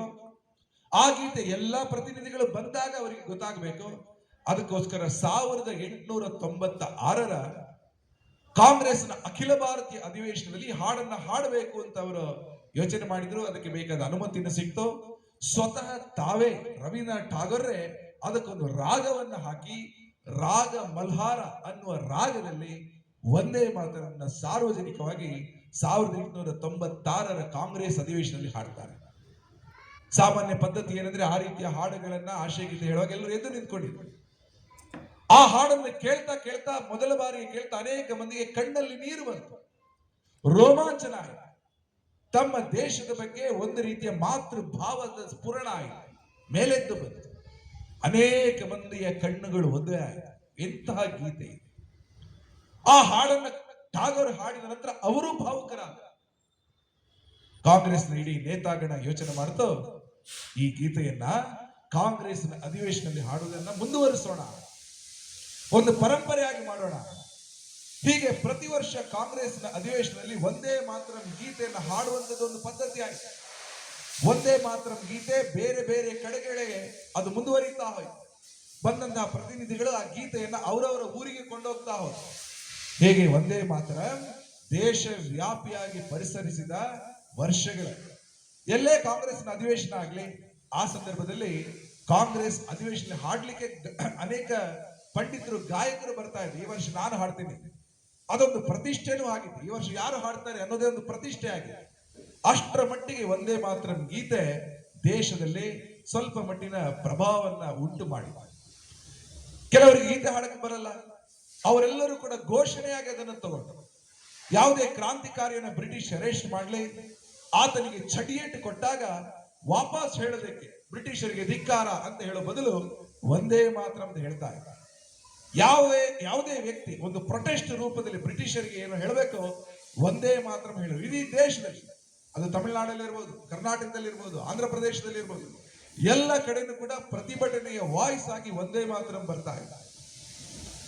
1902ನೇ ಇಸ್ವಿನಲ್ಲಿ ವಿವೇಕಾನಂದರು ತೀರ್ಕೊಂಡು 39ನೇ ವಯಸ್ಸು. ವಿವೇಕಾನಂದರು ತೀರ್ಕೊಂಡಾಗ ಬ್ರಿಟಿಷರಿಗೆ ಬಹಳ ಖುಷಿಯಾಗಿದೆ. ಇಡೀ ಬ್ರಿಟಿಷ್ ಸಾಮ್ರಾಜ್ಯದ ಸುಳ್ಳುಗಳು, ಬ್ರಿಟಿಷರ ಕಟ್ಟುಕತೆಗಳು, ಬ್ರಿಟಿಷರು ಮಾಡಿದ ಷಡ್ಯಂತ್ರ ಎಲ್ಲವನ್ನ ಬಿಚ್ಚಿಟ್ಟು ಬ್ರಿಟಿಷರ ಒಂಥರ ಮಾನವೇ ತೆಗೆದಿದ್ದಂಥದ್ದು ಆ ತರದ ಗ್ಲೋಬಲ್ ಥಿಂಕರ್ಸ್ ಅಲ್ಲಿ ವಿವೇಕಾನಂದರು. ಬ್ರಿಟಿಷರು ಯಾಕೋಸ್ಕರ ಭಾರತದಲ್ಲಿ ಕಾಲಿಟ್ಟಿದ್ದಾರೆ, ಅವರ ಮತಾಂತರದ ದುರುದ್ದೇಶ, ಲೂಟಿ ಮಾಡುವ ದುರುದ್ದೇಶ ಎಲ್ಲವನ್ನು ಕೂಡ ಸ್ವಾಮಿ ವಿವೇಕಾನಂದರು ಇಂಗ್ಲಿಷ್ ಚಿಂತಕರಿಗೆ ಇಂಗ್ಲಿಷ್ ಅಲ್ಲೇ ಹೇಳಿದ್ರು. ಬ್ರಿಟಿಷರಿಗೆ ಅನಿಸ್ತು, ಅಬ್ಬಾ ನಮ್ಮ ಮರ್ಯಾದೆ ತೆಗಿತಾ ಇದ್ದ, ಭಾರತೀಯರಿಗೆ ಬಹಳ ಪ್ರಾಂಪ್ಟ್ ಮಾಡ್ತಾ ಇದ್ದ ಒಬ್ಬರು ಇದ್ರು, ಅವರಿಗೆ ಇಲ್ಲ. ಇಡೀ ದೇಶ ಓಡಾಡಿದ್ದಂತಹ ಅನುಭವ ಇದ್ದ ಒಬ್ಬರು ಅವರಿಲ್ಲ. ಅಮೆರಿಕ, ಯುರೋಪ್ ಮತ್ತು ಭಾರತ ಮೂರನ್ನ ಬೆಸೆಯುತ್ತಾ ಇದ್ದ ಒಬ್ಬ ಯುವಕ ಅವರಿಲ್ಲ. ಇಂಗ್ಲಿಷ್ ಗೊತ್ತಿದ್ದಂತಹ ಬಹಳ ದೊಡ್ಡ ಒಬ್ಬ ಮೇಧಾವಿ ಅವರಿವತ್ತಿಲ್ಲ. ಕಲ್ಕತ್ತಾದವರಿಗೆ ನಮ್ಮ ರಾಜಧಾನಿ, ನಾವಿದ್ದೀವಿ ಇಲ್ಲಿ, ಈ ಕಲ್ಕತ್ತಾದಲ್ಲಿರುವ ಕಲ್ಕತ್ತಾವನ್ನು ಪ್ರಭಾವಿಸುವಂತ ವಿವೇಕಾನಂದರು ಅವತ್ತಿಲ್ಲ. ಹೀಗೆ ವಿವೇಕಾನಂದರು ಇಲ್ಲ ಅನ್ನೋದನ್ನ ಸಂಭ್ರಮ ಪಟ್ಟರು ಬ್ರಿಟಿಷ್. ರಾಷ್ಟ್ರ ಮಟ್ಟದಲ್ಲಿ ಬೇರೆ ನಾಯಕರು ಸದ್ಯ ಯಾರು ಪಿಕ್ಚರ್ ಅಲ್ಲಿ ಇಲ್ಲ. ತಿಲಕರು ನಂತರ ಬಂದ್ರು, ಗಾಂಧೀಜಿ 1915ರಲ್ಲಿ ಬಂದ್ರು, ಸಾವರ್ಕರ್ ಅಥವಾ ಬೇರೆ ನಾಯಕರ ನಂತರಗಳು ಬಂದ್ರು. ಆ ಟೈಮಲ್ಲಿ 1902 ರಾಷ್ಟ್ರ ಮಟ್ಟದ ಹೆಸರಿದ್ದದ್ದು ವಿವೇಕಾನಂದರಿಗೆ ಒಬ್ಬರೇ. ಅವರಿಲ್ಲ. ಈಗ ನಾವು ಆಡಿದ್ದೇ ಆಟ ಅನ್ನೋದನ್ನು ಅವರು ಮನಗಂಡು ಬ್ರಿಟಿಷ್ ಅಧಿಕಾರಿ ಲಾರ್ಡ್ ಕರ್ಜನ್ ಅವರ ನೇತೃತ್ವದಲ್ಲಿ ಒಂದು ಷಡ್ಯಂತ್ರವನ್ನು ರೂಪಿಸಿದ್ರು. ಅದೇ ಈ ಬಂಗಾಳವನ್ನ ಒಡೆದು ಬಿಡಬೇಕು. ಬಂಗಾಳ ಒಂದು ರೀತಿಯಲ್ಲಿ ಶಕ್ತಿ ಕೇಂದ್ರ. What Calcutta thinks today rest of India will think tomorrow ಅಂತ ಬ್ರಿಟಿಷರು ಹೇಳ್ತಾ ಇದ್ದಾರೆ. ಕಲ್ಕತ್ತಾ ಅಷ್ಟು ಪುರೋಗಾಮಿಯಾಗಿದ್ದು, ಮುಂದುವರೆದಿದೆ. ಹಾಗೆ ಇದನ್ನು ನಾವು ಮತದ ಆಧಾರದಲ್ಲಿ ವಿಭಜಿಸಬೇಕು. ಹಿಂದೂಗಳು ಜಾಸ್ತಿ ಇರತಕ್ಕಂತಹ ಕಲ್ಕತ್ತಾ ಕಾಳಿಘಾಟ್ ಒಂದು ಭಾಗ, ಮುಸಲ್ಮಾನರು ಜಾಸ್ತಿ ಇರತಕ್ಕಂಥ ಢಾಕಾ ಕೇಂದ್ರಿತದ್ದು ಇನ್ನೊಂದು ಭಾಗ ಅಂತ ಎರಡು ಭಾಗ ಮಾಡುವ ಬೆಂಗಾಲ್ ಪಾರ್ಟಿಷನ್ ಆಕ್ಟ್ ಅದನ್ನ 1905 ಅಕ್ಟೋಬರ್ 16ನೇ ತಾರೀಕು ಜಾರಿ ಮಾಡಲಿಕ್ಕೆ ನಿಶ್ಚಯ ಮಾಡಿ ಆ ಬಿಲ್ ಏನು ಬರ್ತಾ ಇದೆ ಅದನ್ನು ಡಿಕ್ಲೇರ್ ಮಾಡಬೇಕು. Partition of Bengal will happen. ಇನ್ನು 2 ತಿಂಗಳ ಸಮಯ ಇದೆ. ಜನರು ರೋಚಿಗೆದ್ದು ಬಿಟ್ಟರು, ನಮ್ಮನ್ನು ಡಿವೈಡ್ ಮಾಡಬೇಡಿ. ಕೆಲವರು ಮುಸಲ್ಮಾನರು, ಕೆಲವರು ಹಿಂದೂಗಳು ಇರಬಹುದು, ಆದ್ರೆ ಮತದ ಆಧಾರದ ಮೇಲೆ ನಮ್ಮನ್ನು ಡಿವೈಡ್ ಮಾಡಬೇಡಿ. ನಾವು ಭಾರತೀಯರು, ನಾವು ಒಂದಾಗಿರ್ಬೇಕು. ಹಾಗಾಗಿ ವಂಗ ಭಂಗ ಆಂದೋಲನ ಅನ್ನೋದು ಆಂದೋಲನ ರೂಪೀಕರಣ ಆಯಿತು. ಆ ಆಂದೋಲನಕ್ಕೆ ಒಂದು ರೀತಿಯ ಏಕೀಕೃತ ವ್ಯವಸ್ಥೆ ಬೇಕಿತ್ತು, ಎಲ್ಲರನ್ನು ಒಂದುಗೂಡಿಸಬೇಕಿತ್ತು. ಆಗ ಎಲ್ಲರ ಮನಸ್ಸಲ್ಲಿ ಬಂದದ್ದು, ಎಲ್ಲ ವಂಗ ಭಂಗ ಆಂದೋಲನಕಾರರಿಗೆ ಬೇಕಾಗಿರೋ ಗೀತೆ ಅಂದ್ರೆ ಒಂದೇ ಮಾತ್ರ. ಒಂದೇ ಮಾತ್ರ ಮುನ್ನೆಲೆಗೆ ಬಂತು. ವಂಗ ಭಂಗ ಆಂದೋಲನ ಅಂದ್ರೆ ಒಂದೇ ಮಾತ್ರ ಮೂಲಕ ಶುರು, ಒಂದೇ ಮಾತ್ರ ಮೂಲಕ ಮೆರವಣಿಗೆ, ಒಂದೇ ಮಾತ್ರ ಭಜನೆ, ಒಂದೇ ಮಾತ್ರ ಘೋಷಣೆ, ಎಲ್ಲ ಕಡೆನೆ ಒಂದೇ ಮಾತ್ರ. ಗೋಡೆ ಬರಹದಲ್ಲಿ ಒಂದೇ ಮಾತ್ರ, ಎಲ್ಲಾ ಕಡೆನೂ ಒಂದೇ ಮಾತ್ರ ಬರ್ತಾ ಹೋಯಿತು. ಹೀಗೆ ಒಂದೇ ಮಾತ್ರ ಇದ್ದಕ್ಕಿದ್ದಾಗೆ ಕಲ್ಕತ್ತಾದ ಬೀದಿ ಬೀದಿಗಳಲ್ಲಿ ಮೊಳಗಿದ್ದೆ ವಂಗ ಭಂಗ ಆಂದೋಲನಕ್ಕೆ. ಅಂತ ಸಂದರ್ಭದಲ್ಲೇ ಕಲ್ಕತ್ತಾದಲ್ಲಿ ಬ್ರಿಟಿಷರ ವಿರುದ್ಧ ನಾವು ಹೋರಾಡಬೇಕು. ಹೇಗೆ? ಅವರು ಬಂದಿರೋದು ವ್ಯಾಪಾರಕ್ಕೆ, ವಸ್ತುಗಳನ್ನು ತಂದಿದ್ದಾರೆ, ಆ ವಸ್ತುಗಳನ್ನು ನಿಷೇಧಿಸಬೇಕು. ವಿದೇಶಿ ವಸ್ತುಗಳು ಬೇಡ. ಹಾಗಾಗಿ ನಮಗೆ ಬೇಕಾದೇನು ಅಕ್ಕಪಕ್ಕದಲ್ಲಿ ಸಿಗತ್ತೆ, ದೇಸಿ. ಬೇರೆ ಜಿಲ್ಲೆಗಳಿಂದ ಬರುತ್ತೆ, ದೇಶಿ. ದೇಸಿ ದೇಶಿ ಎರಡೂ ಸೇರಿದ ಸ್ವದೇಶಿ ಚಳವಳಿಗೆ ಕರೆ ಕೊಟ್ಟರು. ಆ ಸ್ವದೇಶಿ ಚಳವಳಿಯ ಪ್ರಖರತೆ ಒಂದೇ ಮಾತ್ರ ಮೂಲಕ ದ್ವಿಗುಣಗೊಳ್ತು. ಯಾವುದೇ ವ್ಯಕ್ತಿ ಮ್ಯಾಂಚೆಸ್ಟರ್ ಇಂದ ಬಂದಂತಹ ಉಡುಪನ್ನು ಹಾಕೊಂಡು ಬಂದ್ರೆ ಯಾರೂ ಅವರಿಗೆ ಯಾವ ರೀತಿಯ ಸೇವೆಗಳನ್ನು ಸಲ್ಲಿಸ್ತಾ ಇರಲಿಲ್ಲ. ಅಂದ್ರೆ ಮ್ಯಾಂಚೆಸ್ಟರ್ ನ ಬಟ್ಟೆ ಹಾಕಿಕೊಂಡು ಬಂದವರಿಗೆ ಕ್ಷೌರಿಕರು ಶೇವಿಂಗ್ ಮಾಡ್ತಾ ಇರಲಿಲ್ಲ, ಒಳಗೆ ಸೇರಿಸ್ತಾ ಇರಲಿಲ್ಲ. ಲಿವರ್ಪೂಲ್ನ ಉಪ್ಪು ಅಥವಾ ಸಕ್ಕರೆ ತಗೊಂಡು ಬಂದವರಿಗೆ, ದೇವಸ್ಥಾನಕ್ಕೆ ಕೊಂಡೋದವರಿಗೆ ನೈವೇದ್ಯ ಮಾಡಿ ಕೊಡ್ತಾ ಇರಲಿಲ್ಲ. ಈಗ ನೈವೇದ್ಯಗಳೆಲ್ಲ ದೇವಸ್ಥಾನ ರೆಡಿಮೇಡ್ ಸಿಗುತ್ತೆ, ಹಾಗೆಲ್ಲ ಕೊಂಡೋಗ್ಬೇಕಿತ್ತು. ಸಕ್ಕರೆ ಎಲ್ಲ ಕೊಂಡೋದ್ರೆ ಅವರು ನೈವೇದ್ಯ ಮಾಡಿ ತರೋರು. ಆದ್ರೆ ಪೂಜೆ ಅರ್ಚಕರು ವಿದೇಶಿ ಸಕ್ಕರೆಯನ್ನು ತಗೊಳ್ತಾನೆ ಇರಲಿಲ್ಲ. ವಿದೇಶಿ ಬಟ್ಟೆ ಹಾಕೊಂಡು ಬಂದು ಮದುವೆ ಮಂಟಪಕ್ಕೆ ಬಂದವರಿಗೆ ಪ್ರವೇಶ ಇರಲಿಲ್ಲ. ವಧುವರವರು ಏನಾದ್ರೂ ವಿದೇಶಿ ಬಟ್ಟೆಯಲ್ಲಿ ಬಂದ್ರೆ ಅವರಿಗೆ ಮದುವೆ ಮಾಡಿಸ್ಲಿಕ್ಕೆ ಅರ್ಚಕರು ಮುಂದೆ ಬರಲಿಲ್ಲ. ವಿದೇಶಿ ಬಟ್ಟೆ ಹಾಕೊಂಡು ಬಂದೆ ಕುದುರೆ ಗಾಡಿ ಹತ್ಲಿಕ್ಕೆ ಕಲ್ಕತ್ತಾದ 14,000 ಮಂದಿ ಟಾಂಗಗಳು ಒಳಗೆ ಇಳಿಸಿದ್ರು. ಟಾಂಗಗಳನ್ನ ರಸ್ತೆಗೆ ಇಳಿಸಲೇ ಇಲ್ಲ. ಬ್ರಿಟಿಷ್ ಶೂ ಹಾಕೊಂಡು ಬಂದು ಶೂ ಪಾಲಿಶ್ ಮಾಡ್ಲಿಕ್ಕೆ ಬಂದ್ರೆ ಚಮ್ಮಾರ ವೃತ್ತಿಯ ಬಂಧುಗಳು ಚಮ್ಮಾರಿಕೆಯನ್ನ ಶೂ ಪಾಲಿಶ್ ಮಾಡ್ಲಿಕ್ಕೆ ಒಪ್ಪಲೇ ಇಲ್ಲ. ಅತ್ಯಂತ ಪ್ರಖರವಾಗಿ ಎಲ್ಲದಕ್ಕೂ ಒಂದೇ ಮಾತ್ರ ಘೋಷಣೆ ಮೂಲಕ ವಂಗ ಭಂಗ ಆಂದೋಲನಕ್ಕೆ ಸ್ವದೇಶಿ ಸ್ವರೂಪವನ್ನು ಕೊಟ್ಟು ಬ್ರಿಟಿಷ್ ಸರ್ಕಾರದ ಮೂಲಕ ಹೋರಾಟ ಮಾಡ್ತಾ ಇದ್ದಾರೆ. ಹೋರಾಟ ಕೇವಲ ಕಲ್ಕತ್ತಾಕ್ಕೆ ಮೀಸಲಾಗಿರಲಿಲ್ಲ. ಪಕ್ಕದ ಪಾಟ್ನಾ, ಡೆಲ್ಲಿಯ ಬೀದಿಗಳಲ್ಲಿ, ಶ್ರೀನಗರ, ಅಮೃತ್ಸರ, ರಾಜಸ್ಥಾನದ ಕೋಟಾ, ಮುಂಬೈ, ಬೆಂಗಳೂರು, ಲಂಡನ್ನಿಗೂ ಮೇಡಮ್ ಬಿಕಾಜಿ ಕಾಮ ಕರ್ಕೊಂಡು ಹೋದ್ರು. ಸ್ವಾತಂತ್ರ್ಯ ವೀರ ಸಾವರ್ಕರ್ ಲಂಡನ್ ಜಹಾಂಗೀರ್ ಭವನದಲ್ಲಿ ಮಾತಾಡಿದರು. ಮದನ್ ಲಾಲ್ ದೀಗ್ರಾ ಸೇರ್ಕೊಂಡಾಗ ಅನೇಕ ಮಂದಿ ಸ್ವದೇಶಿ ಚಳವಳಿಗೆ ಅಲ್ಲೂ ಕೂಡ ಬೆಂಬಲವನ್ನು ಕೊಟ್ಟರು. ಲಾಲಾ ಹರ್ದಯಾಳ್, BVS ಅಯ್ಯರ್, ಅನೇಕ ಮಂದಿ ಅನೇಕ ಕಡೆಗಳಲ್ಲಿ ಬೆಂಬಲವನ್ನು ಕೊಟ್ಟದ್ದು ಇದೆ. ಪಂಡಿತ್ ಶ್ಯಾಮ್ಜಿ ಕೃಷ್ಣ ವರ್ಮಾ ಅವರಂತೂ ಅನೇಕ ಕಡೆಗಳಲ್ಲಿ ವಂಗ ಭಂಗ ಚಳವಳಿ ಬಗ್ಗೆ ಮಾತಾಡಿದರು. ಹೀಗೆ ವಂಗ ಭಂಗ ಚಳವಳಿ ಕಲ್ಕತ್ತಾದಲ್ಲಿ ಮಾತ್ರ ಅಲ್ಲದೆ ಇಡೀ ದೇಶದಲ್ಲಿ ಒಂದಾಗ್ತಾ ಹೋಯಿತು. ಸ್ವದೇಶಿಯ ಅಲೆಗಳು ವರ್ಷಾನುಗಟ್ಟಲೆ ಹೋಯಿತು. ಬ್ರಿಟಿಷರಿಗೆ ಒಂದು ರೀತಿಯಲ್ಲಿ ಟೆನ್ಷನ್. ನಾವು ವ್ಯಾಪಾರಕ್ಕೆ ಬಂದವರು, ವ್ಯಾಪಾರ ನಿಂತಿದೆ. ಕಲ್ಕತ್ತಾದಲ್ಲಿ ದುರ್ಗಾ ಪೂಜೆಯ ಸಂದರ್ಭದಲ್ಲಿ ದುರ್ಗೆಯ ಸಮರ್ಪಣೆಗೋಸ್ಕರ ಸೀರೆಯನ್ನು ಅಲ್ಲಿಂದ ತರ್ತಾ ಇದ್ರು. ಸಾರಿ ವ್ಯಾಪಾರಸ್ಥರು ಅವರ ತಲೆ ಮೇಲೆ ಕೈ ಹೊತ್ಕೊಂಡು ಕುಳಿತಕ್ಕಂತ ಪ್ರಯತ್ನಗಳು ನಡೀತು. ಅಂಗಡಿಗಳನ್ನು ಮುಚ್ಚಬೇಕಾಯ್ತು. ಯಾವುದೇ ಬಟ್ಟೆಗಳನ್ನು ವಿದೇಶದಿಂದ ಬಂದದನ್ನ ಮಾರ್ಲಿಕ್ಕೆ ಬಿಡ್ತಾ ಇರಲಿಲ್ಲ. ಹೀಗಾಗಿ ಸ್ವದೇಶಿ ಭಾವ ಅತ್ಯುನ್ನತ ಮಟ್ಟಕ್ಕೆ ಹೋದಾಗ ಬ್ರಿಟಿಷ್ ಸರ್ಕಾರಕ್ಕೆ ಬಿಸಿ ಮುಡ್ತಾ ಹೋಯ್ತು. ಅದರ ಬಿಸಿ ಬೇರೆ ಬೇರೆ ಕಡೆ ಬೇರೆ ಬೇರೆ ರೀತಿಯಲ್ಲಿ ವ್ಯಕ್ತ ಆಯ್ತು. ಸ್ವತಃ ಅರವಿಂದ ಘೋಷ್ ಕಲ್ಕತ್ತಾದಲ್ಲಿದ್ದಾಗ ಅವರು ಬ್ರಿಟಿಷರ ಷಡ್ಯಂತ್ರವನ್ನು ಬಯಲು ಮಾಡಲಿಕ್ಕೆ ಅವರೊಂದು ಪತ್ರಿಕೆಯನ್ನು ಶುರು ಮಾಡಿದ್ರು. ಆ ಪತ್ರಿಕೆಗೆ ಅವರು ಹೆಸರು ಕೊಟ್ಟರು ವಂದೇ ಮಾತರಂ. ಲಾಹೋರ್ನಲ್ಲಿ ಲಾಲಾ ಲಜಪತ್ ರಾಯ್ ಅವರು ಇಂಗ್ಲಿಷ್ ನಲ್ಲಿ ಪತ್ರಿಕೆ ಅಂತಂದ್ರು. ಲಾಹೋರ್ನ ಪತ್ರಿಕೆಯಲ್ಲಿ ವಂದೇ ಮಾತರಂ ಚಳವಳಿಯ ಬಗ್ಗೆ ಬರಿಬೇಕು ಅಂತ ಹೊರಟವರು ಆ ಪತ್ರಿಕೆಗೆ ಹೆಸರು ಕೊಟ್ಟರು ವಂದೇ ಮಾತರಂ. ಹೀಗೆ ವಂದೇ ಮಾತರಂ ಪತ್ರಿಕೆ ಆಗಿ ಬಂತು. ಕಲ್ಕತ್ತಾದಲ್ಲಿ ಅರವಿಂದ ಘೋಷ್ ಮೂಲಕ, ಲಾಹೋರ್ನಲ್ಲಿ ಲಾಲಾ ಲಜಪತ್ ರಾಯ್ ಮೂಲಕ. ಬ್ರಿಟಿಷ್ ಸರ್ಕಾರ ಹಡಗು ಸರ್ವಿಸ್ ಅನ್ನ ಮಾಡ್ತಾ ಇತ್ತು. ಶ್ರೀಲಂಕಾಕ್ಕೆ ಹೋಗ್ಲಿಕ್ಕೆ ಹಡಗನ್ನ ನಮ್ಮ ಪೂರ್ವ ಕರಾವಳಿಯಿಂದ ಚೆನ್ನೈ ವಿಶಾಖಪಟ್ಟಣದಿಂದ ಮಾಡ್ತಾ ಇತ್ತು. ಬ್ರಿಟಿಷ್ ಕಂಪನಿ ನ್ಯಾವಿಗೇಷನ್ ಕಂಪನಿ ಏನಿತ್ತು ಅದಕ್ಕೆ ಪ್ರತಿರೂಪವಾಗಿ ಚಿದಂಬರಂ ಪಿಳ್ಳೆ ಮತ್ತು ಅವರ ಶಿಷ್ಯರು ಸೇರಿ ಭಾರತೀಯ ಹಡಗುಗಳನ್ನು ಅವರು ತಂದರು. ಆ ಹಡಗಿಗೆ ಹೆಸರು ಕೊಟ್ಟರು ವಂದೇ ಮಾತರಂ. ವಂದೇ ಮಾತರಂ ಕೇವಲ ಒಂದು ಹಾಡಾಗಿ ಉಳಿದಿಲ್ಲ, ಒಂದು ಹಡಗಿನ ಹೆಸರು, ಒಂದು ಅಂಗಡಿಗೆ ಹೆಸರಿಟ್ರು, ಒಂದು ಪತ್ರಿಕೆಗೆ ಹೆಸರಿಟ್ರು, ಘೋಷಣೆ ಆಯಿತು, ಗೋಡೆ ಬರಹಗಳು ಬರ್ತಾ ಇತ್ತು. ವಂದೇ ಮಾತರಂ ಹೆಸರಲ್ಲಿ ಕ್ಲಬ್ಗಳು, ಆಟೋಟದ ಕ್ಲಬ್ಗಳು ಅಲ್ಲಲ್ಲಿ ಶುರುವಾಯಿತು. ಪುಟ್ಟ ಪುಟ್ಟ ಸಂಘಟನೆಗಳು ಶುರುವಾಯಿತು. ಹೀಗೆ ವಂದೇ ಮಾತರಂ ಅನ್ನುವಂಥದ್ದು ಆಗಿನ ಕಾಲದಲ್ಲಿ ದೊಡ್ಡ ಕ್ರಾಂತಿಯನ್ನ ಇಡೀ ದೇಶದಲ್ಲಿ ಬರೆದರು.